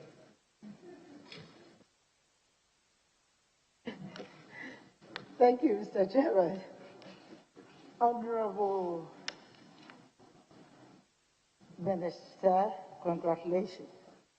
Honorable nominee, we haven't given you the nod yet. Congratulations for your re-nomination. Honorable, I quite remember the last term when you appeared before the committee. And even when your name was mentioned, a number of people were a bit skeptical because they considered you as one of the youngest ministers to occupy the seat of Minister for Defense. But when we started with your vetting, you've indicated that if you have to talk about your achievement, we'll spend almost the whole day over here. I'm particularly interested in how you were able to solve your acute accommodation problem. I think it has been a major challenge, and I would like you to inform the House about this, how you were able to deal with this challenge. Thank you. Mr. Chairman, I'm happy that the President has reposed still confidence in me. I was trained here by you people all together when I became deputy leader, even at a much younger age. And I'm happy that things have continued to be good. God is good and will continue like that. But Mr. Chairman, as I stated, accommodation has been an issue. We've started massive accommodation for the armed forces. We will continue. Some in Bemakam, the Bemakam one has started, and we are going to do even more for them and in Tamale. And in the next 4 years, if you give me the nod, it's one of the things that will continue to put the resources in so that our people can sleep well. Before, even high-ranking officers were occupying one single bedroom. We want to change that so that minimum space for a soldier should be at least 2 rooms to about 4 or 5 at the top level. And that's what I've set myself the standard. And that's what we are currently doing to ensure that we do. Likely, I have the support of the government, the President, and the Finance Minister to ensure that that is done. So I can assure you that we will try to tackle that particular problem. We're already doing it, but we'll continue to do and do more. So, Mr. Chairman, I want to thank her for giving me that support and privilege of eulogizing me as a young man who at least has done my part in helping build the armed forces of the Republic of Ghana. Thank you. I think that's about it. Thank you. Yes. Well, yes, Most grateful, Mr. Chairman. Mr. Chairman, let me begin by revisiting the matter of the election-related killings. The honorable nominee was the substantive Minister for Defense and remained so for a whole month after the shootings which led to the loss of lives of Tajuddin Al-Hassan, 39 years in Techima South, Abdallah Ayarik, 18 years, Techima South, Emmanuel Dompre, 36 years, Ododiodio, Samira Zakaria, 14 years, Savlugu constituency, Ibrahim Abbas, 30 years, Ablekuma Central, Rita Otu, 15 years, Ododiodio constituency, and Husseini Musa, a 17-year-old pupil of the Savlugu Raudatu Atfa Primary School. Can I know from the nominee, the whole month you were in office since these killings, did you visit their families? Some of them were hospitalized before they died eventually, and some remain in hospital, as the National Security Minister confirmed yesterday. Have you visited, you and the Military High Command, have you visited those in hospital, and the families of these persons who were killed by trigger-happy soldiers on election night. Mr. Chairman, I want to thank the member for the question. And like I said, sympathize with the families. It is important I do that. And I've done that anywhere, privately and publicly, anywhere I've got the opportunity to do that. I want to really sympathize with the families. But like I stated, Mr. Chairman, the armed forces were called in to assist the civil police. The investigators or the people to do the investigation is the criminal investigation department or the police service. The police service are doing that. Of course, the IGP is overall boss of the police service. The armed forces so far, no member of the armed forces so far is a subject of investigation in any of this. They have not been accused yet. So if you have any evidence that there is a trigger-happy soldier who has done that, please let us have it. Or let the police, not even me, let the police have it. And it is a normal procedure. They will write to the CDS that release this soldier for us because we want to investigate him. He's a subject of this and that and that and that. Unless you help us with that information, it's very, very difficult for us to be able to know. Because the soldiers are not yet the subject of any investigation. They are not been accused. Officially by anybody. The police have not invited them yet. I'm afraid you're not answering my question. My question is, have you visited? Oh, no, not yet. I have not, please. That is my question.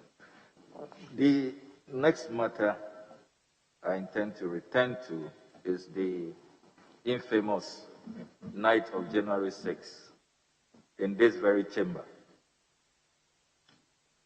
The Honorable Murtala Muhammad, a colleague of ours, the MP for Tamale Central, has gone on record in an interview the following day on Joy FM, a copy of which I have here. He cites you directly. He says, and I quote, Dominic Nitiwul called the military into the chamber. Armed military men. They were armed to the teeth, and that is completely unacceptable. I was there when he was making the call, and I confronted him. I asked him whether he didn't feel embarrassed about what he was doing. He may challenge this, but I wasn't the only person there. I have witnesses. He made the call in the chamber. The Honorable MP further noted, quote, never in our history have we had armed military men deployed into the chamber. It was completely unacceptable.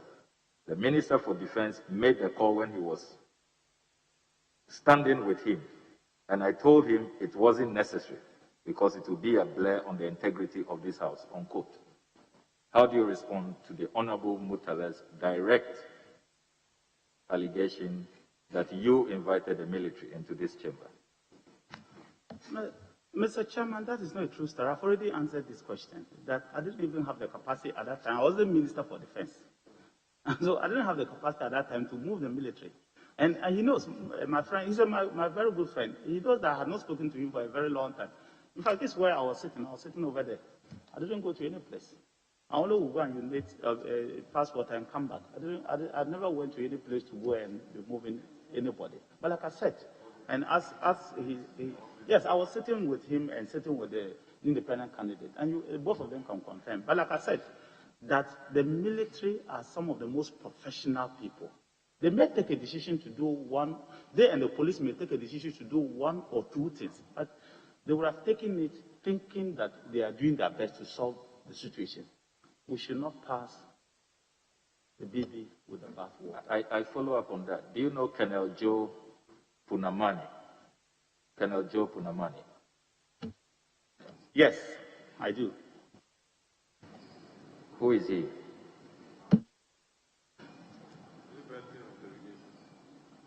He is a military colonel in the armed forces.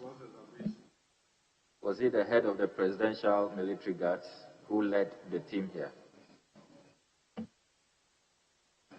In the military, I would advise strongly that unless it's absolutely necessary, I'll be very wrong to be here and mentioning names of commanders and their actions and inactions, because I serve directly with them.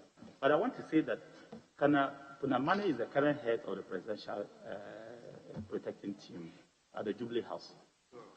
But if you are talking about leading or not leading, the investigation is ongoing, as the minister stated. So whatever information that will come out will come out.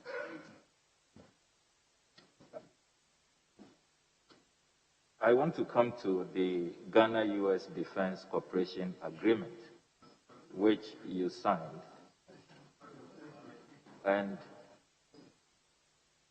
I hold in my hands the Hansard of 19 February 2020, where the aviation minister revealed, in response to a question filed by the Honorable Kwame Abuja, that apparently Terminal 1, pursuant to that agreement, Terminal 1 of the airport, has been rented to Magdan Shipping Company Limited for 15 years, and he, in pursuant to the agreement, has rented the facility, Terminal 1, which belongs to the people and the government of Ghana, to the United States military.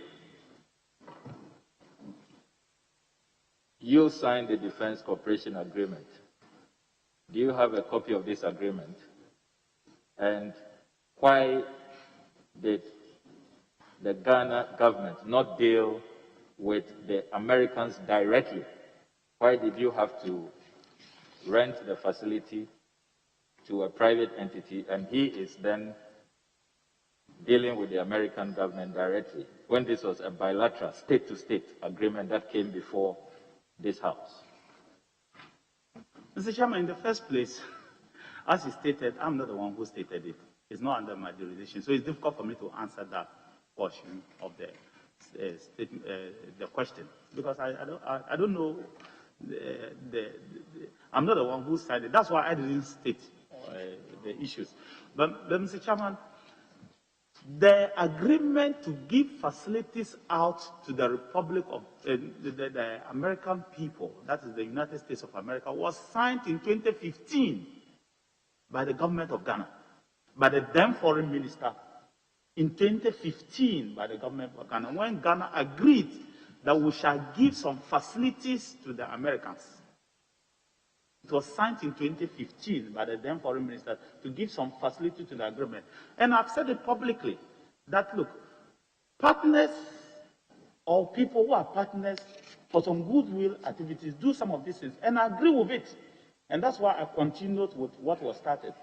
The defense agreement was started in 2015, but I signed it off because I agreed with what the government then did, and I still don't find anything wrong with it. But my question is, the nitty-gritties of what you are talking about. Why are we not dealing with the Americans directly? No, These are security and economic implications. I'm saying the nitty-gritties of what you are saying is difficult for me to say, but what I know... So where can we get that agreement? Mr. Chairman, what I know is that the Americans did not... They use their taxpayers' money, and they are the people who chose their vendors. It's not the government of Ghana that chose their vendors. Thank you, Mr. Chairman. It doesn't appear you understood my question, Mr. Chairman. The question is, Honorable, our airport terminal 1. Can I assist him? First, he says he's not a signatory. Second, that the Americans chose their agent. I think that should be sufficient. No, but this is our airport. The Americans can't choose to just come and take over our airport. That belongs to the government of Ghana. Honorable Member, I think the Honorable Minister has explained that Ghana government had reached an agreement earlier, and it is in the implementation of the agreement earlier that we are at now. But they have not taken our facility, as you suggest. They have signed an agreement. They choose an agent to represent them. You're asking him why the American people chose that agent. And his answer is that he can't explain that. No, Mr. Chairman, with all due respect, that's not my question. Probably I should read the Hansard, column 024. This is what the minister told Parliament. GACL has rented out the ground floor of Terminal 1 to Magdan Aviation for use as a logistics operations center for a period of 15 years from January 2019, pursuant to the Ghana government agreement with the United States of America. McDan has also signed a management agreement with the United States military and provides logistics and handling services to the U.S. military through Terminal 1. So pursuant to the Ghana-U.S. Defense Cooperation Agreement, we decided that we would lease the Terminal 1 to McDan so that they would then go and deal with the Americans, when we could have dealt with them directly. That's my question. I think his answer is sufficient. Can you move on? Okay, Mr. Chairman.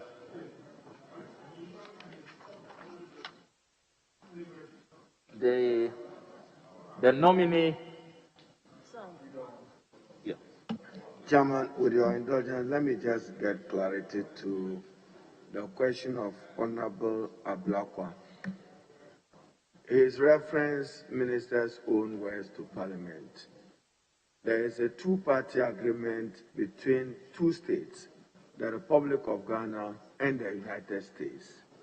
Now, he wants to know why the subsequent agreement is not between Ghana Airport Company, for which we can demand accountability as a state-owned entity, entering into the relationship with the American government, but a private entity. Mr. Chairman, like I said before, the Americans chose their vendors. They chose 3 vendors. They chose 3 vendors. And the company... the minister wants to name the vendors. The company he mentioned is one of them. Aviance, Cargo, McDan, and there's a company that has this big warehouse just by the presidential, that one. I think it's a Lebanese or something. I've forgotten the name of that company. They are the 3 vendors they chose. It is not the Republic of Ghana. That's why I said that the Americans chose their vendors, and their vendors provided what they were looking for them. It's not me. Neither is the Ministry of Aviation. And as for the issue of signing, I didn't sign anything, so I don't know. I cannot answer that one. I can't, because I didn't sign that one. So it's difficult for me to answer that question. Well, Mr. Chairman, the nominee addressed the press on the 7th of December 2017 at a Meet the Press. 7th of December 2017 at a Meet the Press series. And at that press engagement, you lashed out at President John Dramani Mahama. You accused him of having taken over military lands, and you asked him to vacate in his own interest. And if I have the chairman's permission, I quote, "I want to advise the former president that he should look for a place and leave because it's a dent on him. It's not good for him. He was a president, and he should live there. He should have protected the armed forces." I'm talking about former President Mahama, and I won't say no more. That can't happen any longer, not under my watch, he stated. According to the Bimbila MP, all other past government officials must vacate the disputed lands as a matter of urgency. The way armed forces land were handled, I'm not happy about it. We decided to sell lands, including to some top politicians, and it's a shame. It's not good. Within 2 years, we sold every piece of land, over 300 acres of land, to individuals. The former president's office issued a statement, a rebuttal to this, indicated that they have not purchased any land. He was just a tenant at Chain Homes, as you know. Up to date, you have not retracted and apologized to the former Commander-in-Chief of the Armed Forces. Do you stand by these statements? Mr. Chairman, I want to state emphatically that I said, and let me repeat again, if I were the former president, because of the situation there, I would not stay there because he was former Commander-in-Chief. I gave some other things that he mentioned. The answer I want to give, I will believe you should hear me off camera first, because of the respect, not just the respect for the former president. Is that the answer you wish to give to this question? Yes. I want you to hear me off camera first, because of the security implications and what I want to say. I'm coming. So if after that you still want me to say it publicly, I can say, but I would advise that you hear me off camera first. Honorable Minister, if you consider it not worth public, I'll just ask you to leave it there. I would think that I will leave it there. Very well. Mr. Chairman. No, Honorable, my question has not been answered. Sorry? It's a simple question. Does it stand by it? We will not be bamboozled by this claim of national security interest. Honorable, Do you stand by this? You publicly attacked the former president. You accused him of being on land that belongs to the military, which is not true. Do you stand by it or not? It's a simple question. We shouldn't hide under national security pretensions. It's not fair. What he has even done is even more dangerous than what he said about the former president, and we will not accept it. It's not dangerous. Mr. Chairman, it gives a certain connotation as if the former president has done something wrong. Mr. Chairman, please. You cannot abide by the pending. Go out. When you come down, you come back. Mr. Chairman, I have never. Mr. Chairman, that's not fair. People's reputations are being impugned. It is fair. We wait. You rag on. I ask you to hold on. You rag on. It's not fair. If your tempers are high, I ask that you stay out. When you cool down, you come back. Chairman, I don't think tempers are that high. Yes, Minister, high. Chairman will rule on your question, but you can do the first part of his answer. Do you stand by your words or not? I answered that already. Mr. Chairman, from what he read, it is very clear that I did not say the former president purchased land, military land. Okay. You read your own thing. I never said that anywhere, and I won't say it because it's not a true thing. That former President John Mahama, went and purchased military land. You read your own statement.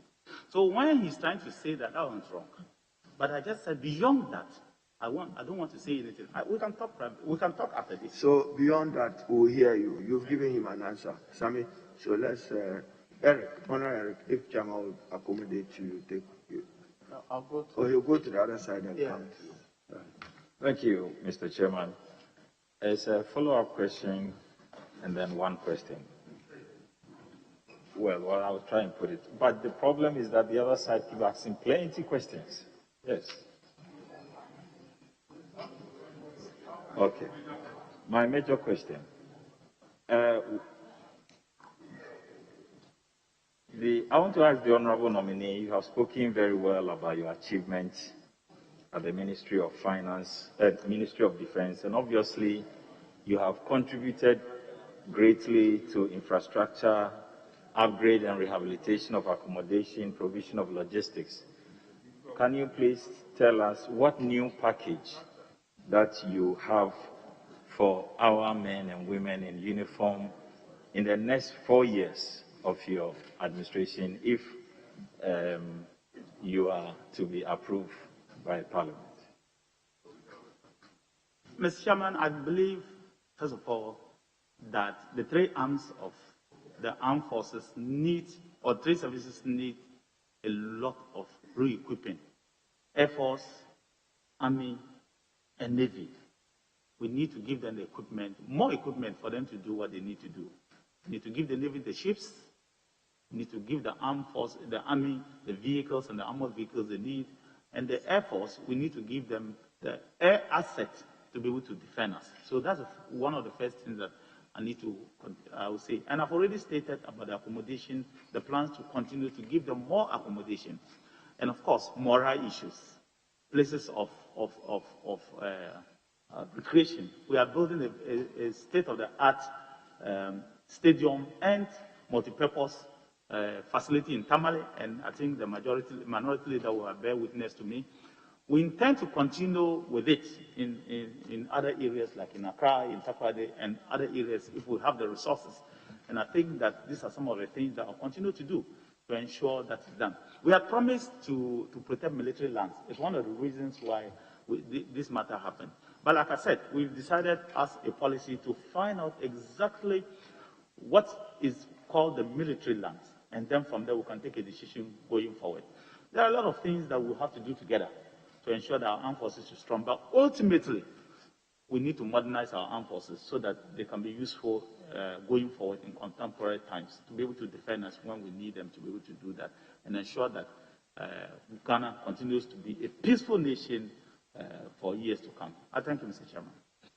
Now, Mr. Chairman, one last question. Globally, nations are becoming very conscious about extremism in the rank and file of military, especially in the U.S. I mean, in the last time, there's a media report that about 20% of those who are arrested for the Capitol Hill insurrection during the transition period, about 20% of them were either currently in the military or former service personnel who have served in the military. Are we also faced with such situation in our country where we are having extremists in our military? Mr. Chairman, there's none that have come across for now. You said extremists. No, there's none that we have come across. And of course, there are people who have very strong views, some even strong political views, but we haven't come across what we call real extremists that can pose a danger to our nation, not as I'm aware.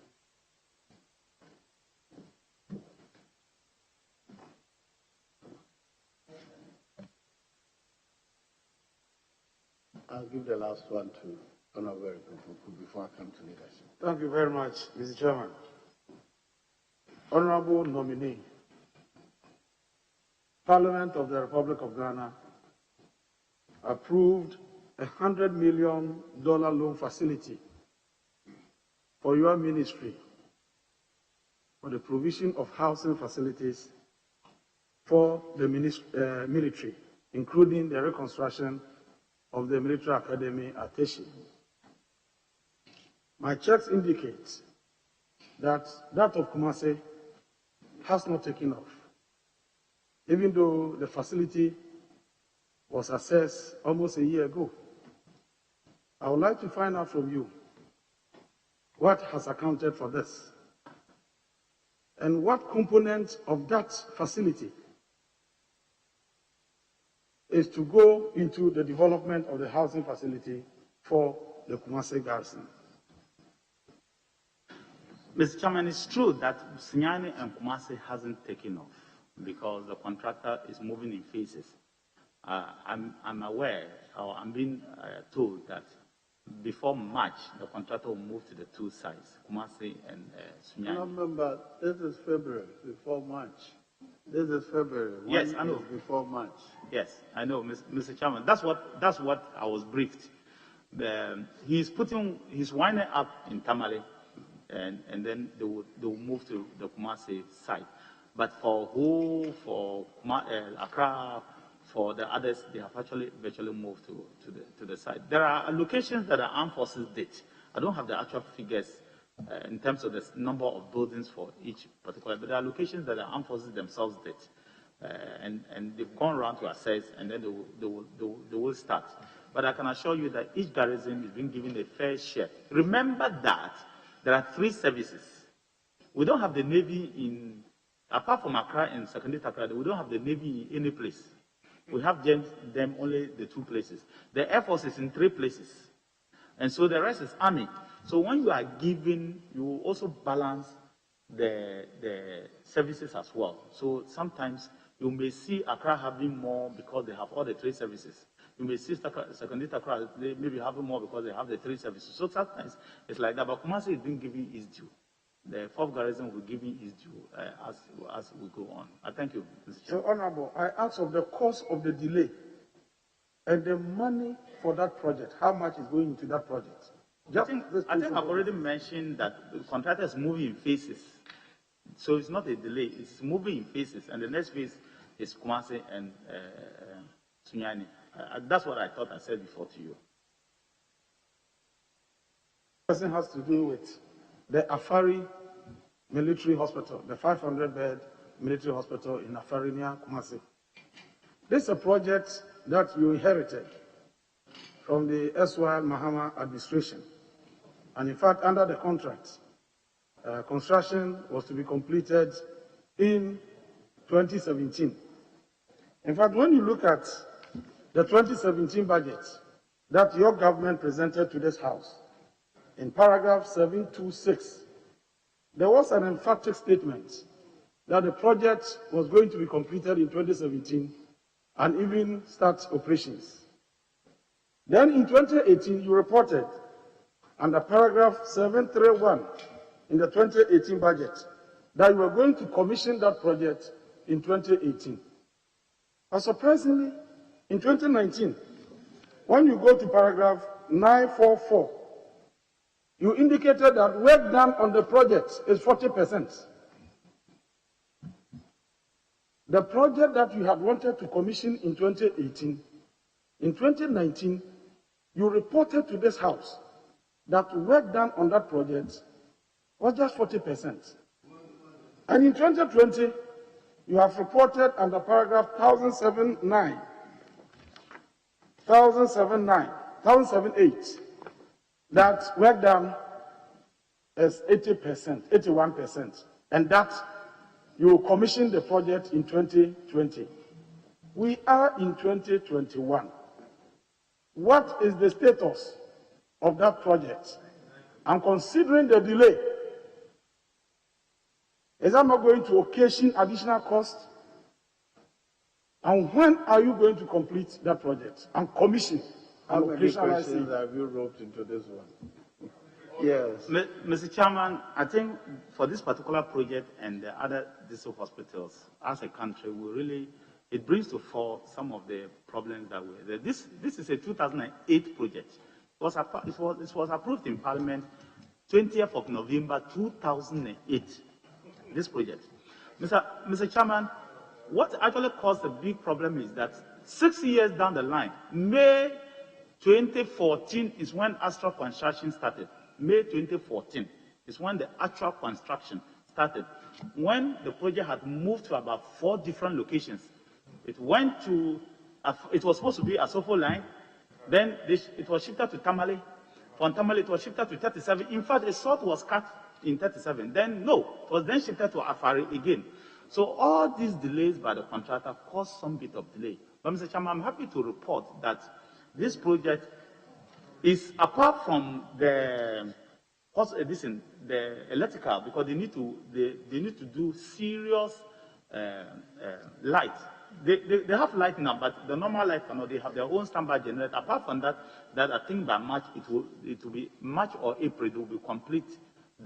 Otherwise, this project and then the auxiliary works. Apart from that, the project is essentially complete. But we have the auxiliary works, the outlining works, the other works that's supposed to be done, the housing project for the nurses that's supposed to be done. But if it's the main hospital and the equipment, a lot of it has been installed. I was speaking to the contractor the other day because we want to use that facility to serve as an emergency that we need now. So I've been talking to the contractor over the last 1 week, so I know the stage of the work that is there. But this year it will essentially be done. One of the delays was also not to immediately commission it because you need to make sure that you get all the staff to the place. And I think that if you have time and you approve of me, we'll go there and you yourself will see what is really happening. And I'm happy you're asking the question. We'll go there together and you can ascertain for yourself the state of the hospital. Honorable nominee, I hope you know about Global Fire Power. Global Fire Power, which is a grant-based company. It's a grant-based company that provides unique analytical display of data concerning today's world military powers. They gather data on military powers of states and then rank them. You recall that in 2016, when they did the ranking, the Ghana military placed 19th. I think this was published by CT Everywhere. When they did it in 2020, Ghana placed 22nd. Mali, Cote d'Ivoire, and Cameroon overtaking Ghana. What do you think has accounted for this? Mr. Chairman, I think that you should just go to the details of the global firepower, the gunfire, firepower, and find out exactly. A lot of the information they put there are not correct. A lot of the they put there are essentially not too correct. So I don't put a lot of premium on some of the things that you find on the internet.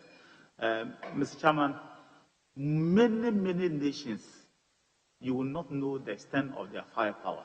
And I'm very, very surprised for anybody to think that he knows what we have in Ghana or what other people have. You may have skeletal information and you will rank it, but the actual true power of the nation you will never know. And it's not something that even people should know. So the rest assured that Ghana Armed Forces will defend you when they say. No, I think the research was based on some criteria. One has to do with the number of serving military members. They have to look at the naval force. They have to look at fuel availability for military operations. And then they look at the number of jet fighters. They also consider defense budget and logistic feasibility. This is the criteria Mr. Chairman, upon which we are assessed. Mr. Chairman, like I said, they gave us the number of jet fighters we have. They gave us a population. And I'm saying to you that ignore that information. It's not correct. Yes, even the information they gave Ghana is not correct. So let us just move on. It is not in our interest to give out what we have. But what they gave about Ghana is not correct. Even though it serves as a guide for us to do more, which I accept, but it's not correct information.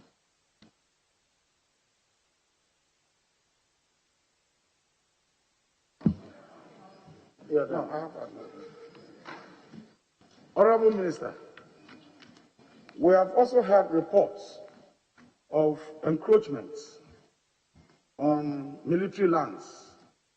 I recall there was a video that went viral on social media when the people had almost crashed with the military on a piece of land. And they had mounted the billboard of the president, and there were a whole lot of issues around it. How do you intend dealing with this issue that confronts us as a nation? That's the difficulty, Mr. Chairman, when the military is in the center of very prime lands. It becomes something, especially if those lands are not developed. Everybody will want to have a piece of the cherry, a piece of a bite of the cherry. So these things are things that will manage. But you are dealing with human beings. And so you have to manage the human beings to be able to do your work and do it properly. That's one of the reasons I said that I didn't want to be speaking about it publicly. But I just want to assure you that we'll do everything and anything to ensure that we engage all the stakeholders so that the military is for everybody. In fact, you don't have only one tribe in the military, and they don't do work for just one tribe or one individual. I remember I jokingly told the chief of Tamale once that, but if you give land to if you give something to somebody, do you collect it back? Or do you ask for compensation? He said no. In the north, when you dash somebody something, you don't ask later for compensation. Then we started laughing. But it had to do with some of the lands that they were looking for compensation, and we all started laughing. But I just want to say that we're engaging all the stakeholders to ensure that some of the things you saw that day, they don't happen again. And I can assure you that those things behind the scenes are ongoing. And not just me. With the lands minister and all others, we are trying to make sure that those things happen. It's across board. It's not just only Accra. It's across board. Because the military are beginning to have some of the prime lands. And you know that land in some places is real income. And you can understand people when it comes to some of these things. And some of the people, like I've always said, Mr. Chairman, I appreciate their difficulties. I am from a village. I can just walk to the bush and farm. But if you are having somebody who's in Labado or Teshi, who, if he has to go and farm at Dodowa, will have to take a car and he doesn't have that money, it becomes a problem. And maybe, so we need to look at all the situations from all angles. But we together will engage it and make sure that we do the right thing. Honorable Minister, wherever you locate the armed forces, it's a matter of time. That place will become prime, the matter of time. So, do you consider that consideration, time you keep moving, is that a consideration? No, Mr. Chairman. First of all, in the UK, there are places, in the US, there are places where the armed forces find themselves, and the towns have grown to catch them, but they are able to find a way of fencing off armed forces places and lands so that the public don't have access to it. But these are all part of the plans that we are laying in place. That's why we are making a full inventory of whatever we have, including even those that we intend to have and those that have been given us. And I'll take the opportunity to thank the people of Asante Akim North, where Agogo is. They gave the armed forces huge tracts of land to be able to train there in the future, and I will really want to thank them and thank other people who are also doing same. People of Tamale, Accra, and Takosangadi, Takra, Ho, and other places. The armed forces have a huge parcel of land as a gift from the people of Volta region. And I'm very excited about some of the things that our people are doing. That respect for the military is there, but I still think that we need to together protect the armed forces and the properties that they have by cordoning off that particular area, even if it happens to fall in town. But we need to cordon off and know that this is for people who will defend us. We should not try to take it away from them. But we need to engage everybody to ensure that we all come to an understanding. But you cannot keep moving, because especially within Accra, if you move, the town will catch you up, and you cannot keep moving. You have to take a decision one day to make sure that things are done and done properly. I thank you, Mr. Chairman. Very well. Leadership. Okay, this is the sixth one. Yeah, I'll give you another opportunity elsewhere. Yes, leader. We agreed that we'll do 5. We have extended to 6. Now, I think that's sufficient. So, leader, please. Honorable Daka, Chairman, maybe be a little flexible. You can just give him one question. Then leadership will manage how much time we spend. I give you an assurance that we can do 3 hours. If you don't want us to undertake the exercise, there's no problem. That is why we are here. Please. I just say you should give him one question. I'm not even saying 3. He raised his hand. You can see I'm not. Me, myself, I assured you 6 + 2 is here. I took my word. But I'm saying if the honorable member feels strongly, you can manage it by giving him one opportunity.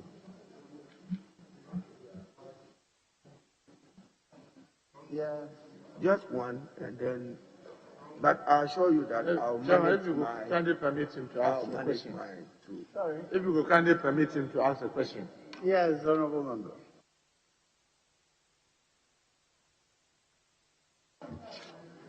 All right, thank you, Mr. Chairman. Honorable nominee, I am aware you know that as the administrative head of the armed forces, you bear some obligations, particularly when it comes to the activity of members of the armed forces.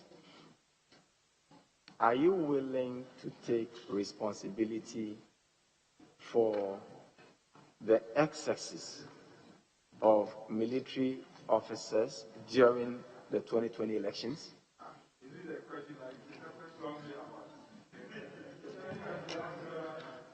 Mr. Chairman, I thought that question has been answered. No, it hasn't, Mr. Chairman. Hold on. Very well. Honorable Minister, he says, are you willing to take responsibility? That question has not been answered. Can they answer? Mr. Chairman, I don't know what every individual has gone to do. So, for some reason, if somebody has gone to commit a crime that is supposed to be punished, and I say by law I'll take responsibility, it's been unfair to me for that type of question. So I would say that we don't, legally it will be very unfair to me to say that do I take responsibility. It's too wide, so I would just say no. Honorable nominee, there is a video circulating that shows military officers in Techima South. Have you been interested in investigations in this matter? Apart from what I consider... He has answered that question, so ask another question, please. Mr. Chairman,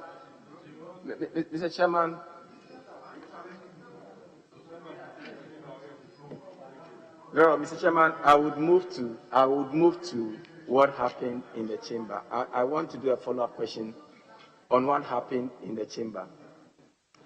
Honorable nominee, it's been 1 month after what happened in this chamber. I am sure that even as a caretaker minister, you would have been briefed on what happened. What specific steps have you taken in respect of investigation into what happened in this chamber? Because not until we are willing to take responsibility for our inactions, we would not be able to correct them in order to move forward. Honorable Minister, I'm thinking that we should be able to take some responsibility of what happened.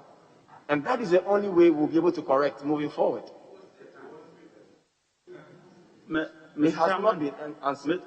Chairman, I said that matter is being investigated. Until the results come out, it's difficult for me to take further steps because it will not help and to prejudice the investigation. But if you were to compare what happened in Ghana to even world powers, some of the world powers, you will say that anything happens. It's not impossible for things like that to have happened. It's just that, like I said, let us investigate and find what is the best way forward. What has happened? Do we hold somebody responsible? How do we reform ourselves? Even Parliament itself, is there a way of reforming issues so that those things don't happen again? Because you and me don't want these things to happen. Yes, and to what extent? You know that you and me don't want it to happen. And to what extent are you willing to investigate? I was supposed to give you 1. You've taken 2. Now you're moving on to 3. Mr. Chairman, it's because it's a follow-up. I'm sure you've had enough. We agreed we'll do 6 each. Now we've extended to 7.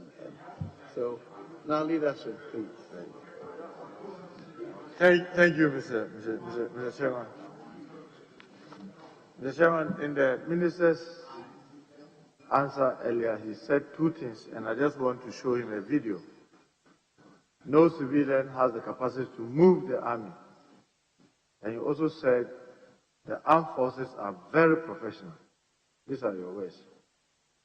Look at this video. The Chairman, with your permission, is being shown on the screen. Then if you kindly put the mic at your end so that the sound can come.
Ida, what is the length of the video?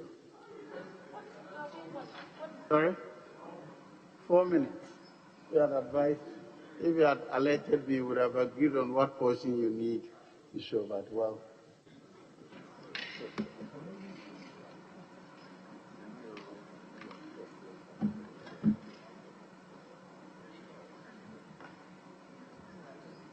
I think you can start asking questions while going on. Right. Mr. Speaker, I'm worried we are not getting the voice.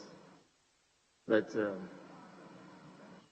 Honorable Osler, you are not the chair, please.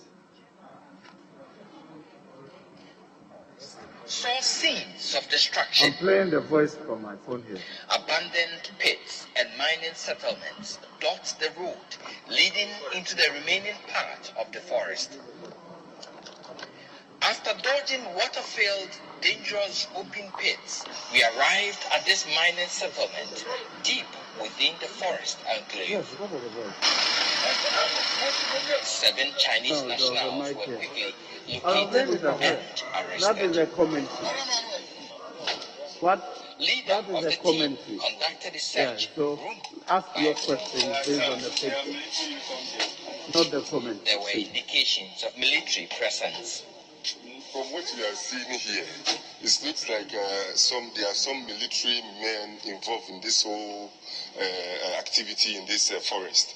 Because you are looking at their uniforms, even some have names on them. But we did not meet any of them. But looking at it, I think the military were the people protecting them here to do this illegal job. Okay, so what are we doing with the uniforms? First of all, we need to retrieve them and then ascertain as to who sanctioned their duties here. So these are military accoutrements. You can find names on them. This one is Camel.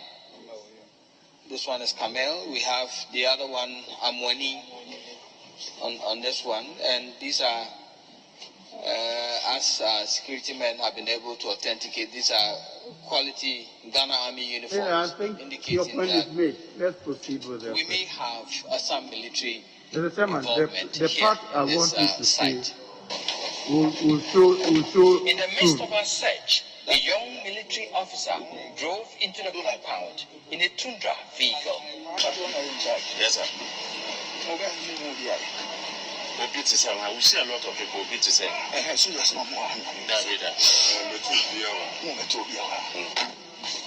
He started making some calls to his superiors. I will this is Staff Sergeant Ayante, sir. We are here at this thing, Tontokrom.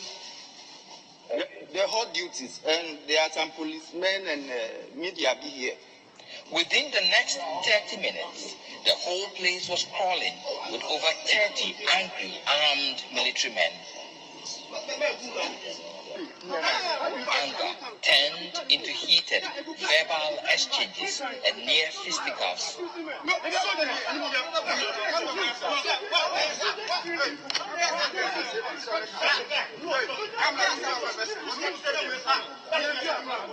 A group of physically built men with known faces from the Delta Force group also joined them.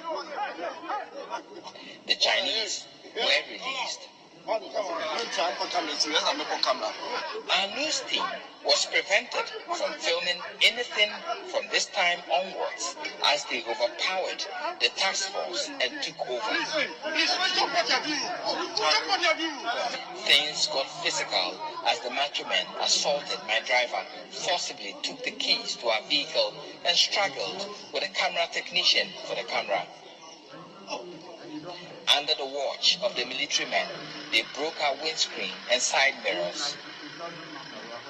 Owner of the site, Donald Nitiwul, ordered the military to delete all footages from our camera and our personal phones. But we managed to retrieve items from our formatted card. It took the intervention of the Ministry of Environment and the Military High Command to get us released.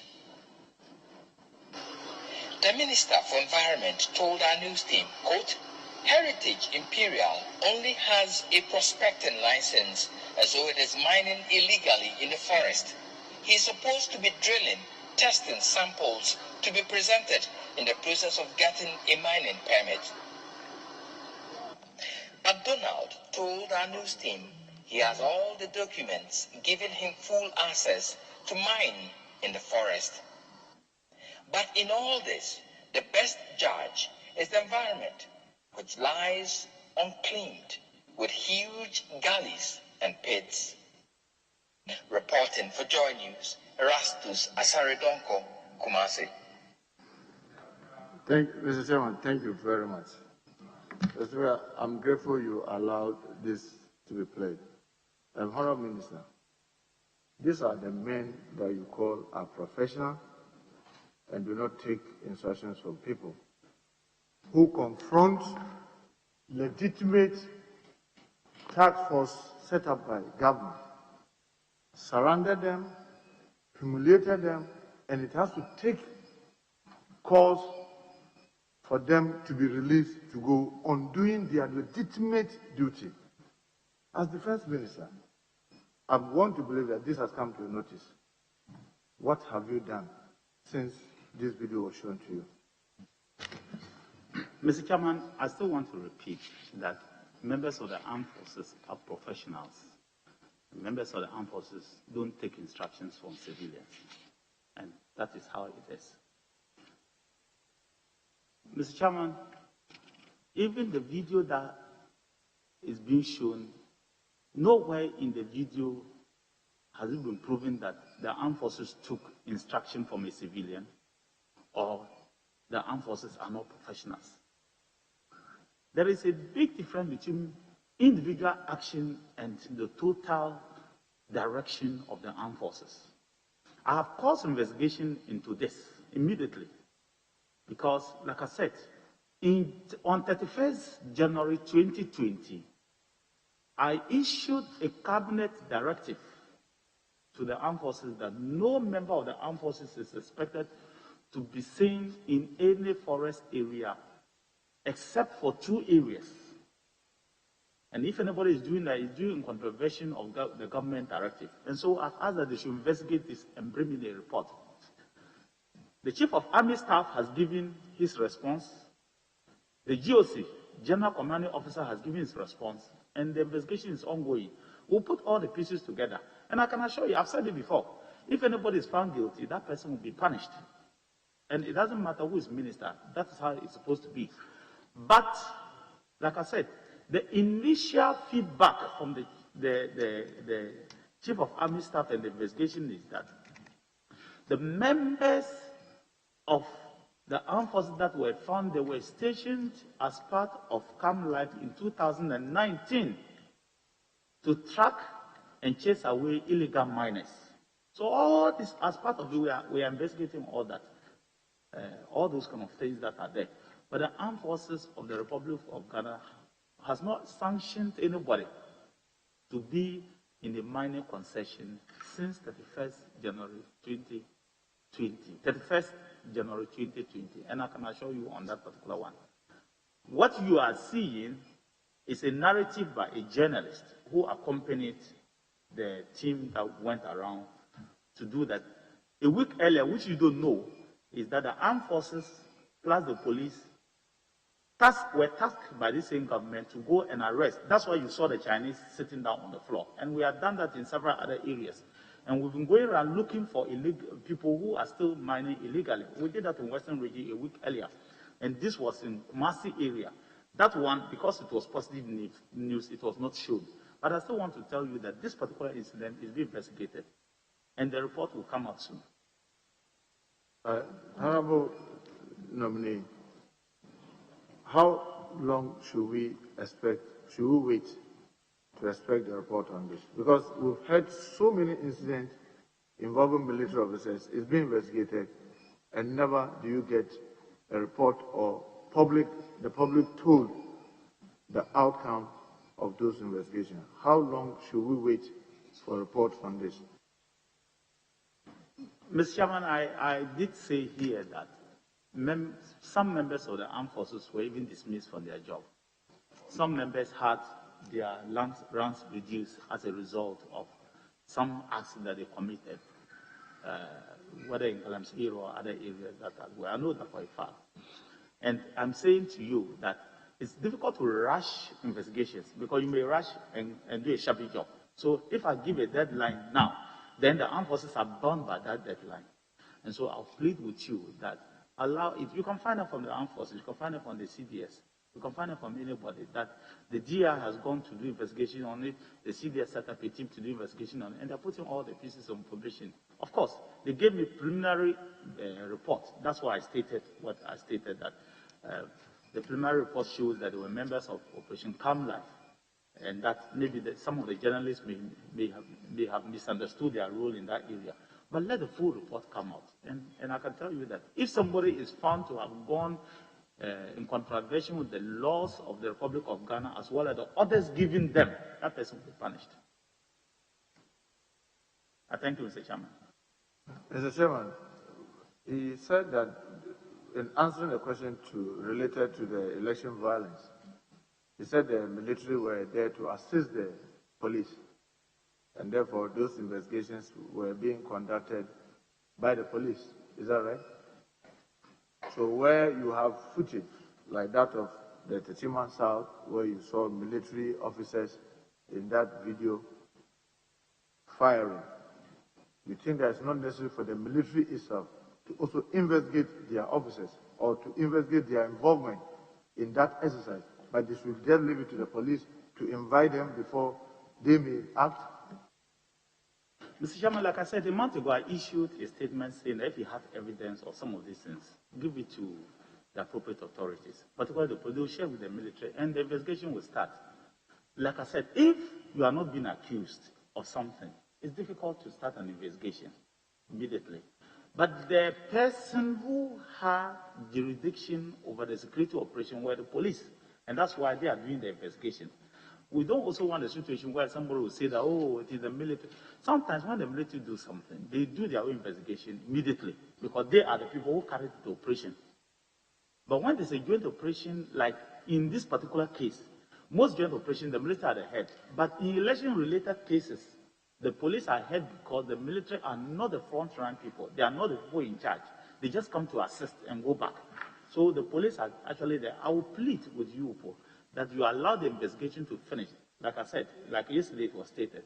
And then if somebody is found guilty, that person will face the rigors of the law. So if there is evidence, as yesterday that was presented, let us add it to a body of evidence that the police are doing, and then we invite the people concerned, and we'll take it from there. Honorable Nominee, I want to just ask you this, that since the election, are you saying, as the then Defense Minister and the government representative at the Ministry of Defense up to today, you have not seen those videos where the military officers were involved in this scuffle with civilians that led to death and injuries, that may warrant you to ask the military command to investigate their part of those actions, while the police is investigating the whole? Mr. Chairman, because you are asking that if we have evidence, we should provide it. And I want to believe that you've seen a number of such videos. Mr. Chairman, you used the word scuffle.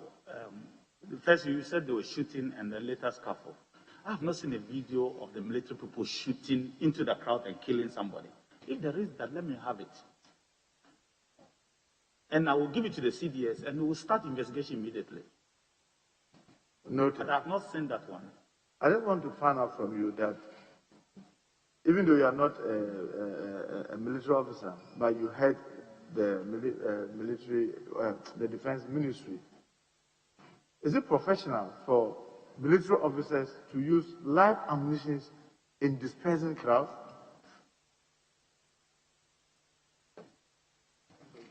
Mr. Chairman, it's very, very difficult to answer that question because circumstances differ. So if I were to sit there and say, oh, it is not professional or it is professional, I'll be misleading you. When there are insurgents, you will use live bullets. When the life of the military officer, you have very rare military officers like Major Mahama who, at the point of death, will not use his gun, but some may use. So it's very difficult for me to answer that question because I'll totally be wrong to say that it is unethical, it's not. But generally, like I told you, crowd control is the work of the police. But when it gets out of control, it becomes violent, it leads to death, it leads to armed conflict, then they call in the military. That's all that it goes. And sometimes the military may use minimal force to be able to calm the situation down and hand it over back to the police. Thank you, sir. Mr. Chairman, earlier in an answer to a question, the nominee said that the increase in the number of years by 5 years before officers are decommissioned has helped a number of persons to the extent that one person came to his office. Is that right? Is that right? The mic is off. I said, is that right? Did Yes, I hear you say that? I said that. When did this policy kick in? We started the implementation of that policy in 2017, but as we went through the parliamentary process, that policy actually kicked in completely in 2020. Completely. But then we allowed them to stay because we had started the promulgation. You remember the LI was passed in 2017 or 2018. I'll check the date. I think 2018. The LI was passed by Parliament. So it has kicked in. So all along, they have been there since. So roughly, we say even 2017, you had given this instruction whilst you are going through the formalities of regularizing it, right? Yes, Honorable. And you said the officer came to your office to thank you that he's now going home, but he's thanking you that he would have gone earlier had it not been this policy intervention. You said that. Yes, when I use the officer, I'm actually talking of other ranks. That yeah, talking about other ranks. You say WO, yes. But sometimes maybe people may misunderstand and think this policy only affects the other ranks. It does not affect the officers. Yes, I mean, you know, I'm not a military officer, so maybe, forgive me if I use them interchangeably. That gentleman or other ranks came to thank you that had it not been that intervention, you would have left much earlier. Is that right? You said that. Yes, Mr. Chairman, he did. And he wasn't just thanking me, he was thanking those who brought that policy. I was just the face of that policy. Mr. Chairman, you agree with me, from 2017 to now, it's not 5 years. So if you had 5 more years to say, you couldn't have come to be bidding you farewell if you had gotten 5 years. That sounds inconsistent with when you took the action and when he was leaving and coming to thank you, when you had gotten 5 years more to stay in the army. Mr. Chairman, when we came to, when we took over the reins of government, the 91 group was supposed to go. Military, it is the year that you come in that you said. If you calculate 91 till now, it's 30 years, 2021. So it is that group I'm talking about, that they were supposed to have been released. So we stopped the release of that person. In fact, if this government hadn't come to power, they would have been gone, military in 2017, but we stopped them. That particular. But you agree so with you me, check, so 91 till now, then the 91 next year. If you are talking about the 91, then the person should have left in 2016. The 25 would have been 2016. That's what I'm saying. It tells you that they were not released in 2016. They were not. So are you saying that in the military, when they are supposed to be released in, say, 2017, you have cases where it extended beyond the 2016 into the following year? I took the decision, Mr. Chairman, I took the decision that those we came to meet, they should enjoy it, because some were like, oh, those who were qualified to be released in 2016 should have gone. I took the decision that they should all stay. Because there was, I don't want to say there was no money. It takes a lot of money to release soldiers. And if the government did not give them the money and they don't release them, they will stay. And so I took the decision that the 91 group was the next to go, and they hadn't gone. So I took the decision that, look, let them stay and enjoy the 5 years. And that's why they are now 30 years and they will go this year. Earlier in an answer to a question about a Ghanaian citizen that was arrested around Bole and being incarcerated in the Ivorian prison, as my colleague Honorable Gaga mentioned, you said you were aware of this case, is that right? Yes. What have you done since?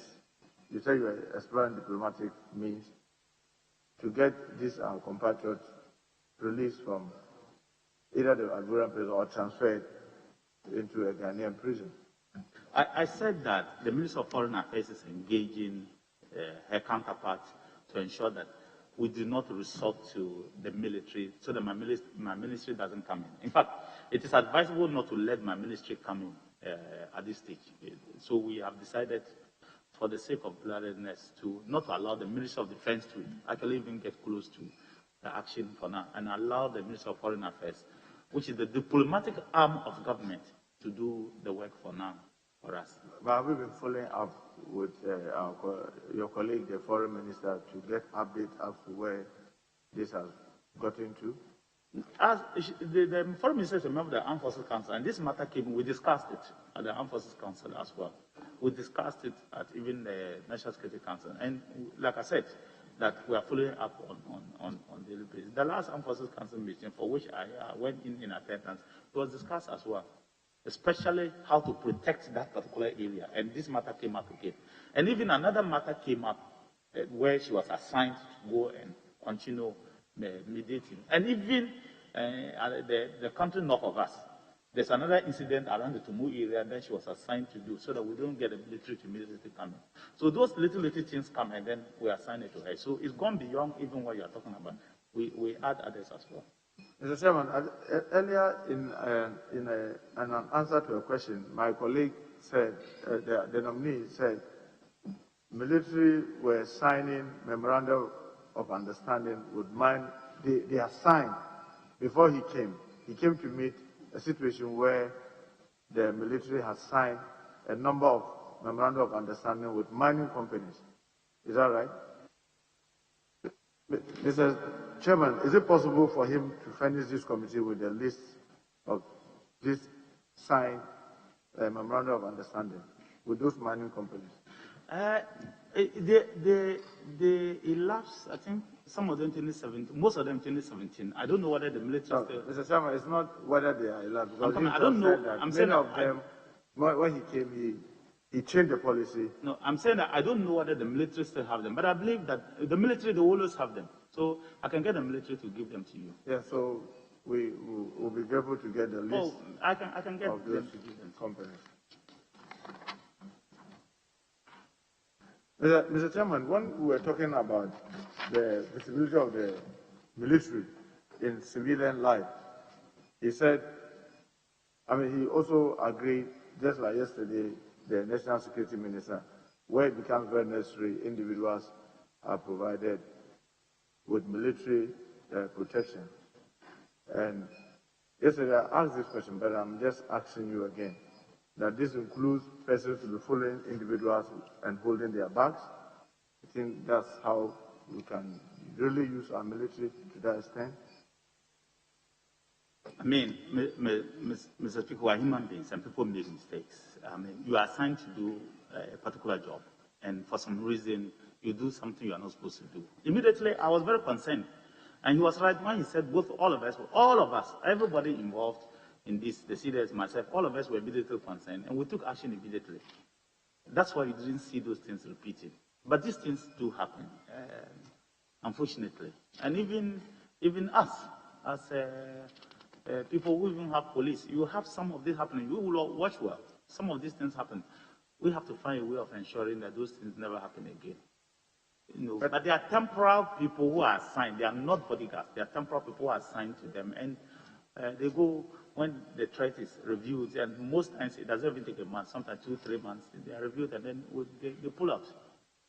Mr. Chairman, normally, are you not worried when you hear a lot of complaints that they are becoming too many within the general society, general civilian society, seeing these military officers providing cover for private citizens or even VIPs?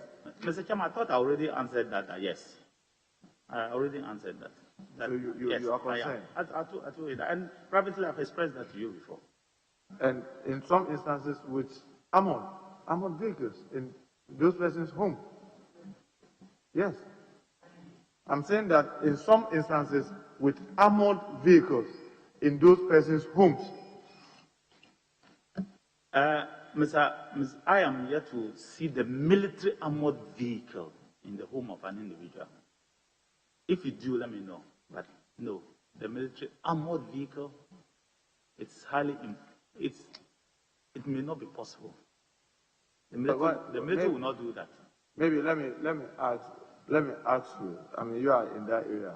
I'm not very versatile with their vehicles. If you have their vehicles that they are able to put guns on, are they not armored vehicles?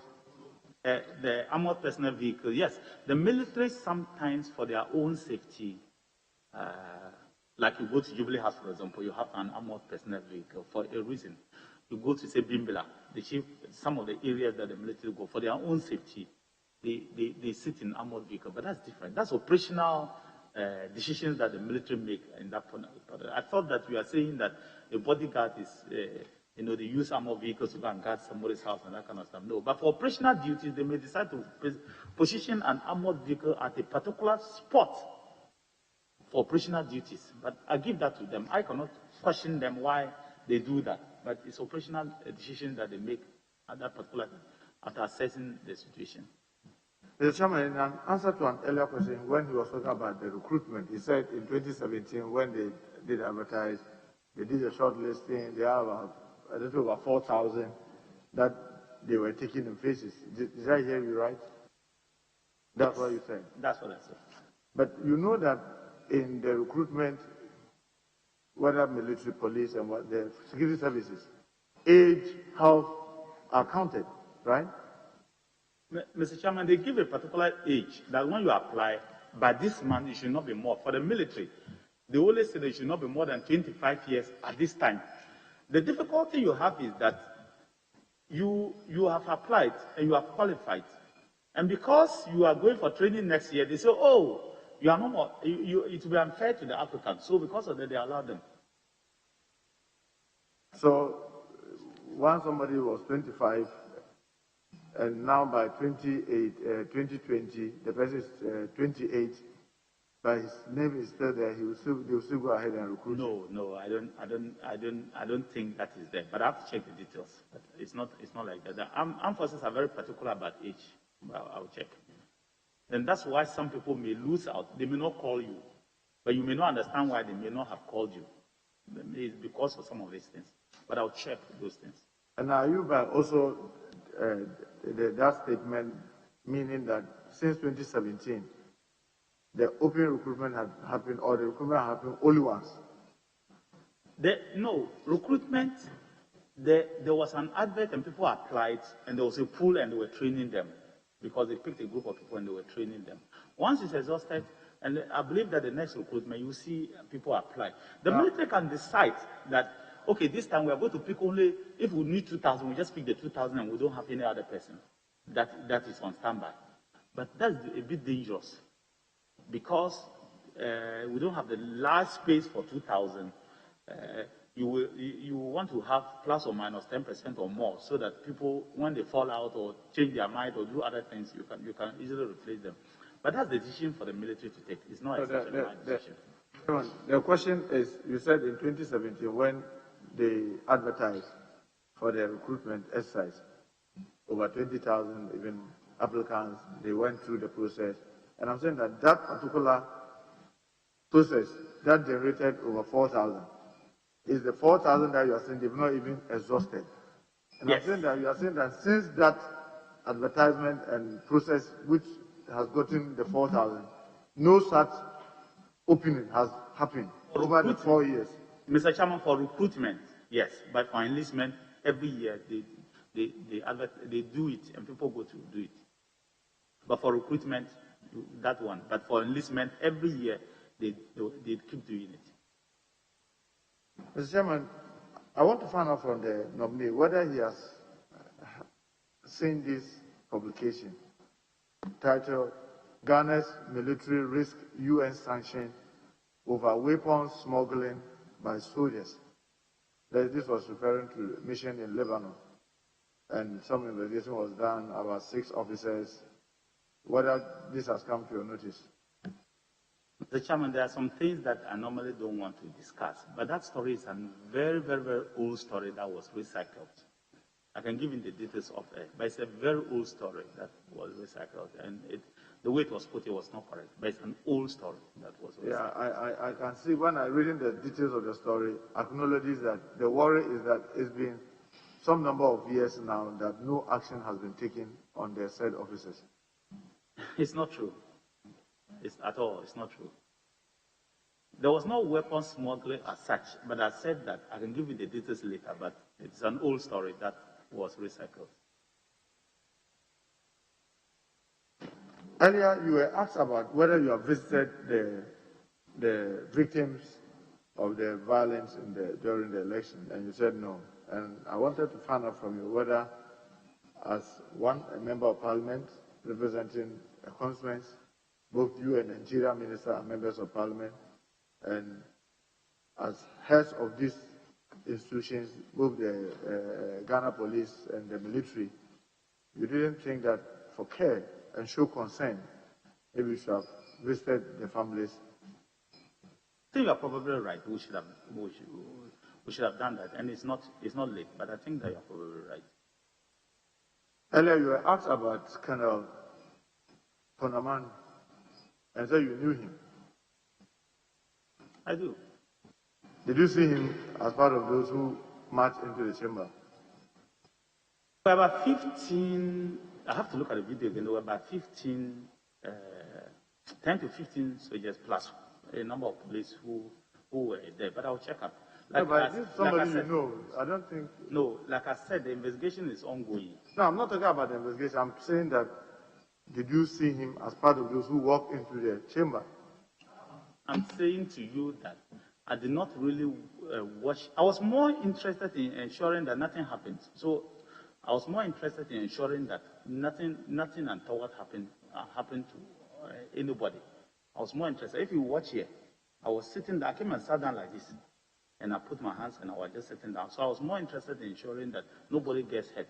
So I was not really interested in who came, who didn't come. But the investigation will reveal a lot of things. No, but depends on this is surprising because even I, who didn't know many of them, the police officer like Ugufori, I could say I saw him.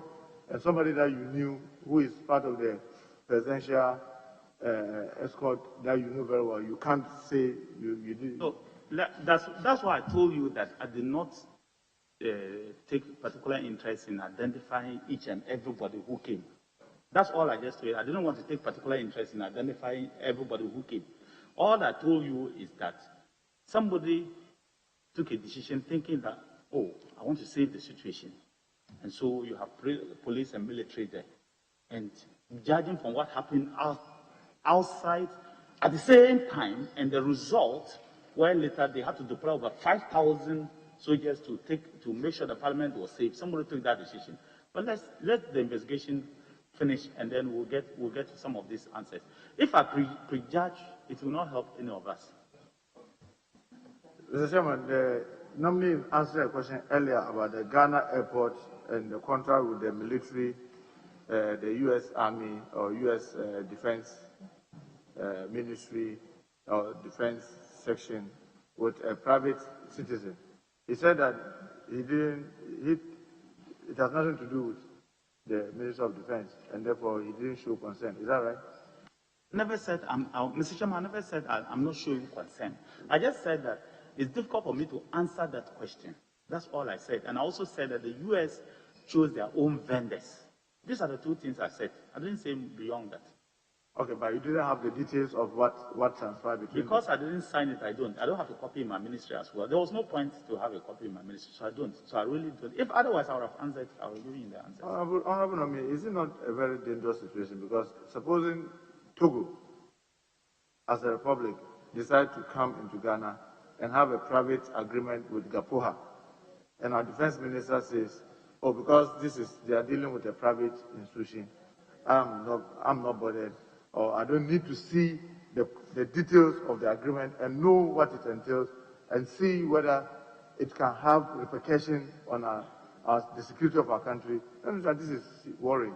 It's not like that. Once the government of Ghana has signed an agreement through the Minister of Foreign Affairs in 2015 to exchange facilities, that tomorrow we can also get facilities in that other country, and that agreement was signed by a competent Ghanaian authority. The security implications were done, the assessment was done, and everything was done. So the Ministry of Defense is the last place that you want to deposit those things. If it is supposed to be transmitted to the other sector, it's transmitted through the Ministry of Foreign Affairs, not Ministry of Defense. That's why I said that the Ministry of Defense may be the last resort when we are dealing with some of these things, because it was a military agreement. That's the reason why the Minister for Defense signed it. But it is not because I need to know the agreements that are done between Ghana and another country. It's the Ministry of Foreign Affairs that all these agreements are rooted to when it is done. But because the Americans chose their own vendors, the agreement is between they and their vendors. And the agreement between Ghana Airport Company and the vendor is between the two. So there is no technical relationship between Ghana Airport Company and the foreigners, so that we will begin to look at security implications. It's between them and the Ghanaian vendors. I don't know whether I'm making sense to you. Yeah, Mr. Chairman, just maybe the last two questions. When he was talking about the lands around the trade fair and many other parts of our country, you notice that one of the major challenges that, like you just mentioned, that very recently around Asante Atim Northwest, around Asante Atim, you are given parcels of land. What measures are you going to put in place to ensure that lands that belong to the military are properly documented and properly acquired to minimize these encroachments?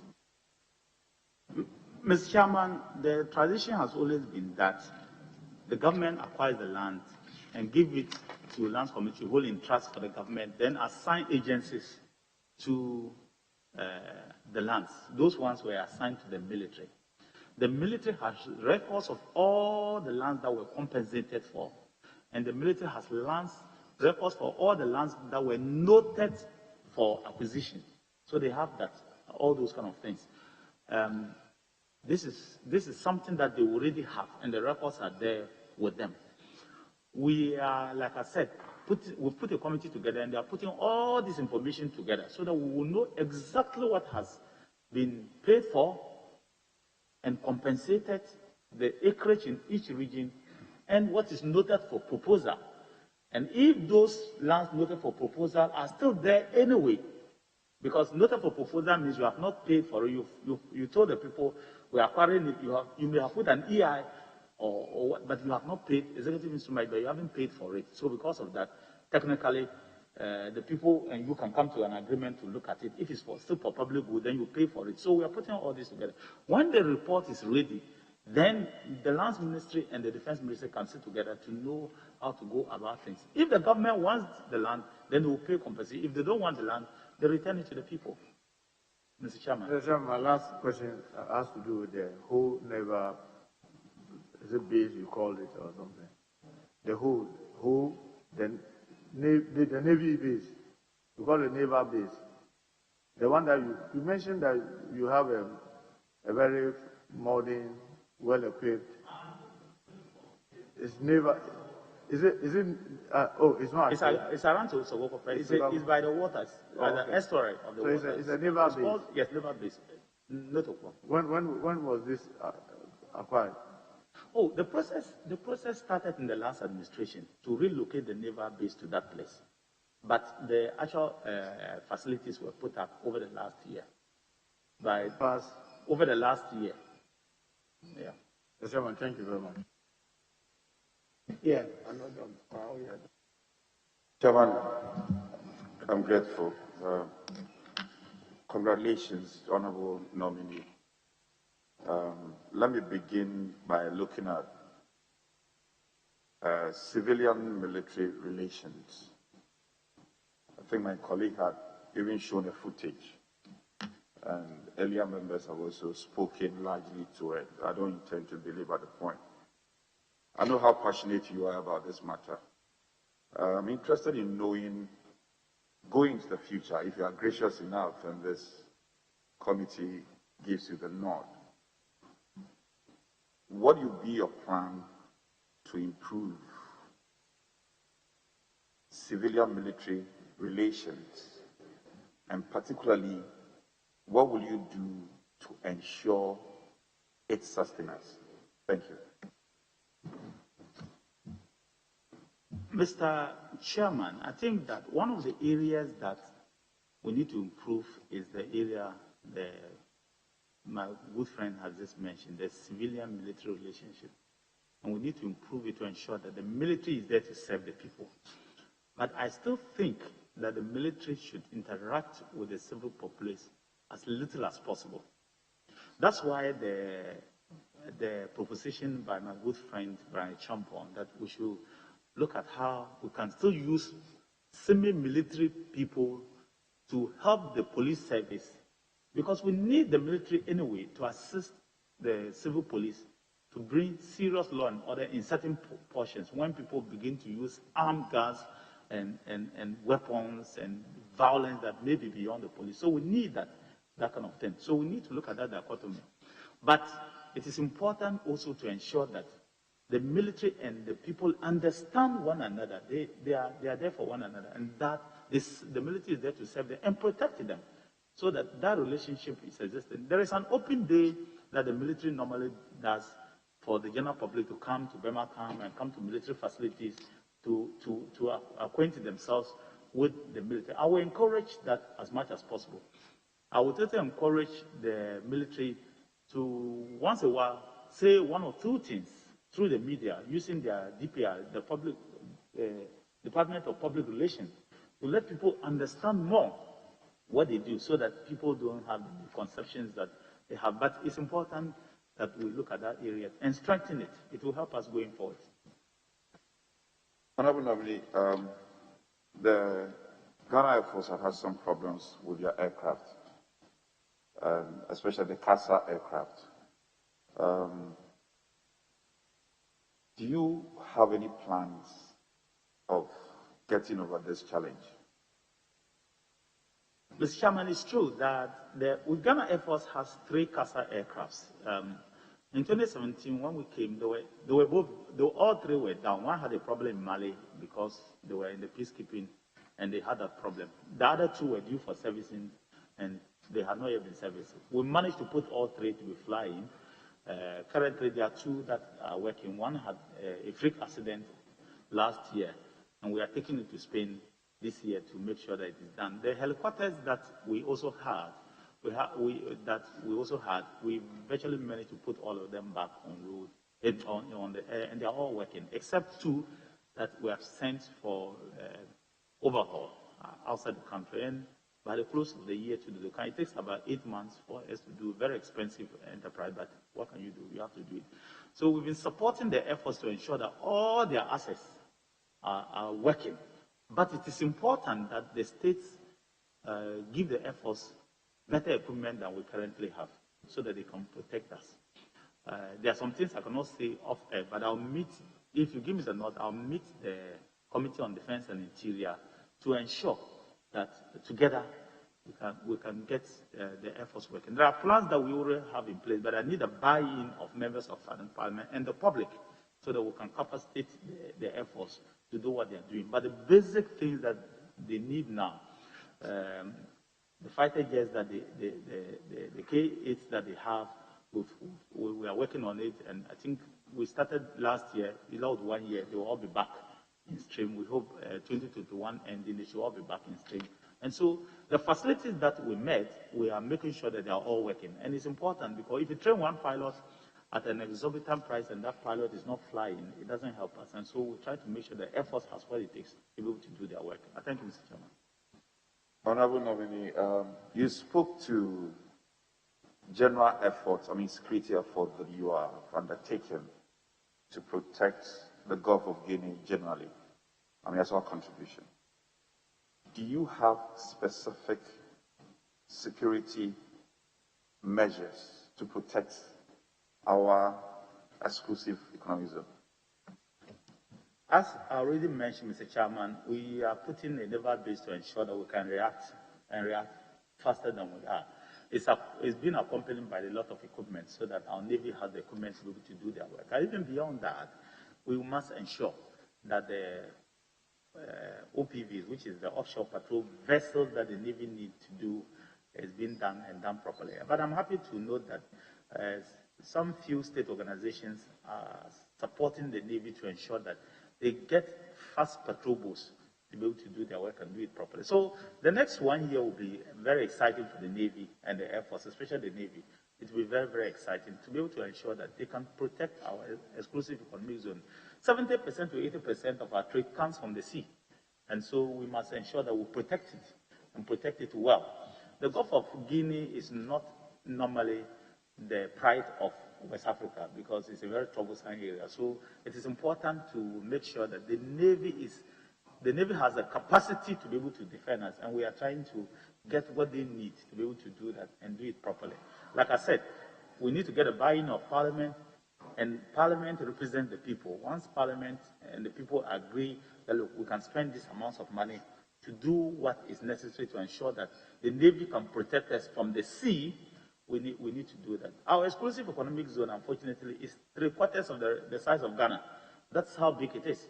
And just the Navy and a few people are doing. So a lot of things happen down there. We must be able to protect it. And it takes a lot of resources to be able to protect that area for us. I thank you, Mr. Chairman. Chairman, I'm grateful. Thank you. Thank you very much. Yes, Honorable Minority Leader. Chairman, thank you very much. Minister nominee, Honorable Dominic Nitiwul. I wish you well, but to note that one of the questions and the video the Honorable Muntaka referred you to was commending Asare Donko and Joy FM. I think that is a matter that we strongly will recommend to plenary that the Committee on Defense and Interior does a follow-up and probably do a holistic visit and study to assess the illegal small-scale mining across the country and submit a report. But would be of particular interest to us is because of the men in uniform who are supposed to be enforcing and supporting law enforcement and not to be holding it in breach. So we look forward to that. May I just respectively refer you to your CV, page 2 of your CV. I see that you are careful with your January and your dates.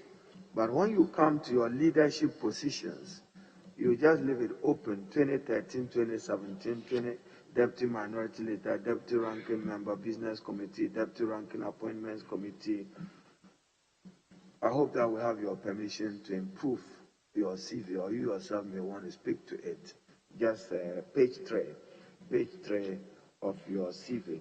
And that runs through even your membership of committee so that it will reflect timelessly the chronology of events and your playing those roles accordingly. Mr. Chairman, I do agree with you that the months as was supposed to have been stated, I left out the months. January 7th to the 2013 to January 6th, 2017 was the period I was the deputy leader. So it runs like that for all of them. So I do concede to what you have said. Since Chairman is concerned about time, you probably will just have to seek his leave and then do this with the clerks to the committee because it runs up to page 4. And then when, for instance, in your international conferences, you just say November 2019, Defense and Security 2019, do I take it that you spend the whole of November in that particular exercise? And then January 2018, March 2017, a particular date in March, I believe you want to do. But this you can seek Chairman's indulgence to, just for the record. Thank you. And to improve that. And it will even run to page 6. But that brings me to my own matter. Have you abandoned a number of projects at the ministry since you assumed office? Mr. Chairman, we have uncompleted projects, but to say that we have abandoned projects, no, we haven't. Are you aware that some contractors have left site on projects initiated by the previous government? Mr. Chairman, there are 1 or 2 projects that the contractors left site because the amount of money that was allocated for the projects unfortunately had run out. Because if you award a project, for example, at $10 million or 10 million cedis, and the actual results, especially when it is a loan agreement, is about 5 million, it's difficult. So I have one or two of such problems, and I'm resolving them one by one. And so I can understand. Chairman, may I refer the nominee to Article 37, in particular 7 of the Constitution. As far as practicable, a government shall continue and execute projects and programs commenced by the previous government. Do we have your assurance that you would identify these projects and complete them for our national good? Mr. Chairman, the projects are very critical to the armed forces. Most of them are in accommodation, so I do agree perfectly with you that that assurance I can give you, that we'll try to ensure that we'll do them and do them well. I don't have a problem with governments taking credit for what they have done. The Honorable Eric Opoku was referring you to 23rd April 2014 when President Mahama with His Royal Majesty the Otumfuo commissioned 23rd April 2014 commencement of work to improve health self-delivery, the construction of 500-bed military hospital at Afari, Kumasi, Ashanti, captured in your own handing over notes of 2017-2020. When will the project be commissioned? Mr. Chairman, I stated before that this project was approved in this very House Parliament on the 20th of November 2008. But the actual construction, shortcutting, was done on 23rd April 2014, not 2013. It was around in May in Ashanti region. But like I said that this year, I cannot give the specific date, but this year it will be commissioned. And I'm saying in fact, the soft commission was supposed to be done last year, but I stopped it. And I said, let's complete the whole project. And we're hoping that by the middle of the year, we'll complete. But I cannot give you a specific date. We will be interested in seeing it commissioned, because I recall that to the memory of the late President Mills and then Minister for Defense, General Smith, there was good reason why Kumasi was identified for the project. There were those who argued that the project could be added additional to 37 military hospital, and those who said that it should serve the other half of the country, including the Ashanti garrison. So it will be of interest to complete them. Now, the Honorable Muntaka also referred you to your age thing. 5 years, you are commended. Was it the first time there was adjustment in the retirement age for men in uniform? No, not at all. I think President Rawlings adjusted the age before. So yeah, that's not. Because I was listening to the Rawlings tribute by the Air Force man. He did. Rawlings did adjust the age before. I know appreciate that. So continue. Now, you know that I owe the people of Dalong, Afayile, and Kumbongo.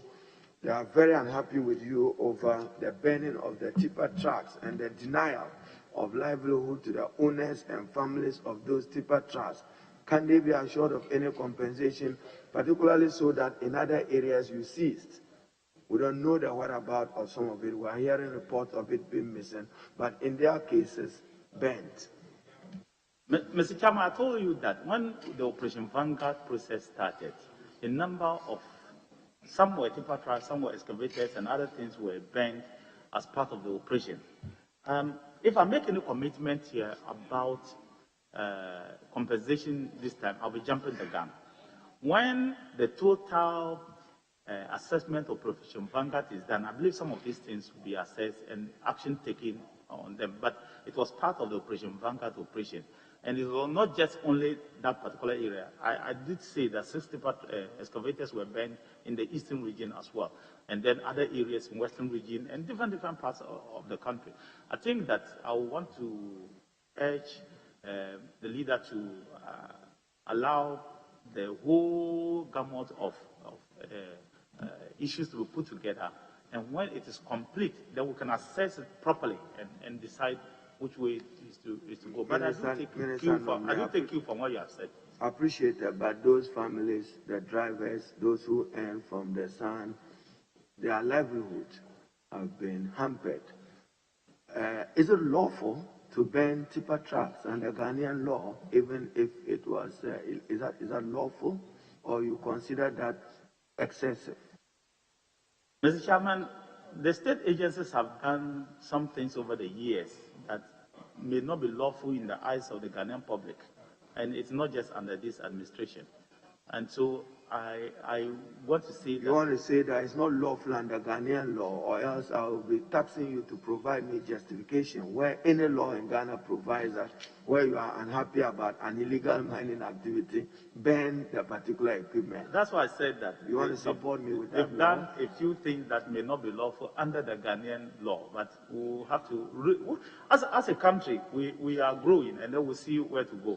I don't want to commit myself on that one. All right, the Honorable Okujato Ablakwa was taking you. Ghana has a bilateral relationship with the United States of America. We further signed onto that treaty, which came for parliamentary approval. The understanding of this parliament was a relationship between the government of Ghana, represented by the Ministry of Foreign Affairs, and probably your ministry, and the United States of America. Do you think that the security interests of this country and value for money could not have been better ensured if the contractual relationship was between Ghana Airports Company, supervised by your ministry, and the U.S. government? Mr. Chairman, the facilities that were given out and other facilities that have been given out are things that we signed on to in 2015 and agreed, and we're not in the position to say we would, because of this bilateral relationship, to say we will not do it again. The Ghana government resources were not what is being paid to the contractors. It is the United States taxpayers' money that they are using. The difficulty I have is whether we should be the people awarding those contracts, and whether we should be doing the value for money when our resources are not those that are being expended in this particular enterprise. I think that it's difficult to tell the Americans that, look, we want to select the vendor for you. That's why I said that the Americans selected their own vendors for this. So, Minister, if tomorrow Parliament wants to be briefed on the operations at the airport involving McDan Aviation and the U.S. government, will you take responsibility to brief us on it as Minister for Defense, or you simply say that it's a relationship between McDan Aviation and the U.S. government? Accountability. I believe that the airport company, through their minister, will be willing to give whatever fast the Parliament demands.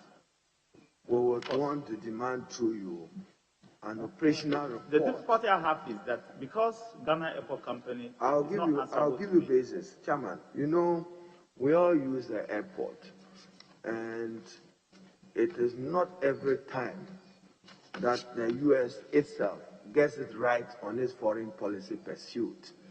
The way ammunition and arms are moved at the airport can undermine the integrity of and sovereignty of other countries. So this is a matter we must take interest, because if you just say, I know the corner, it used to be the Tamale domestic base, and I hear lots of movement.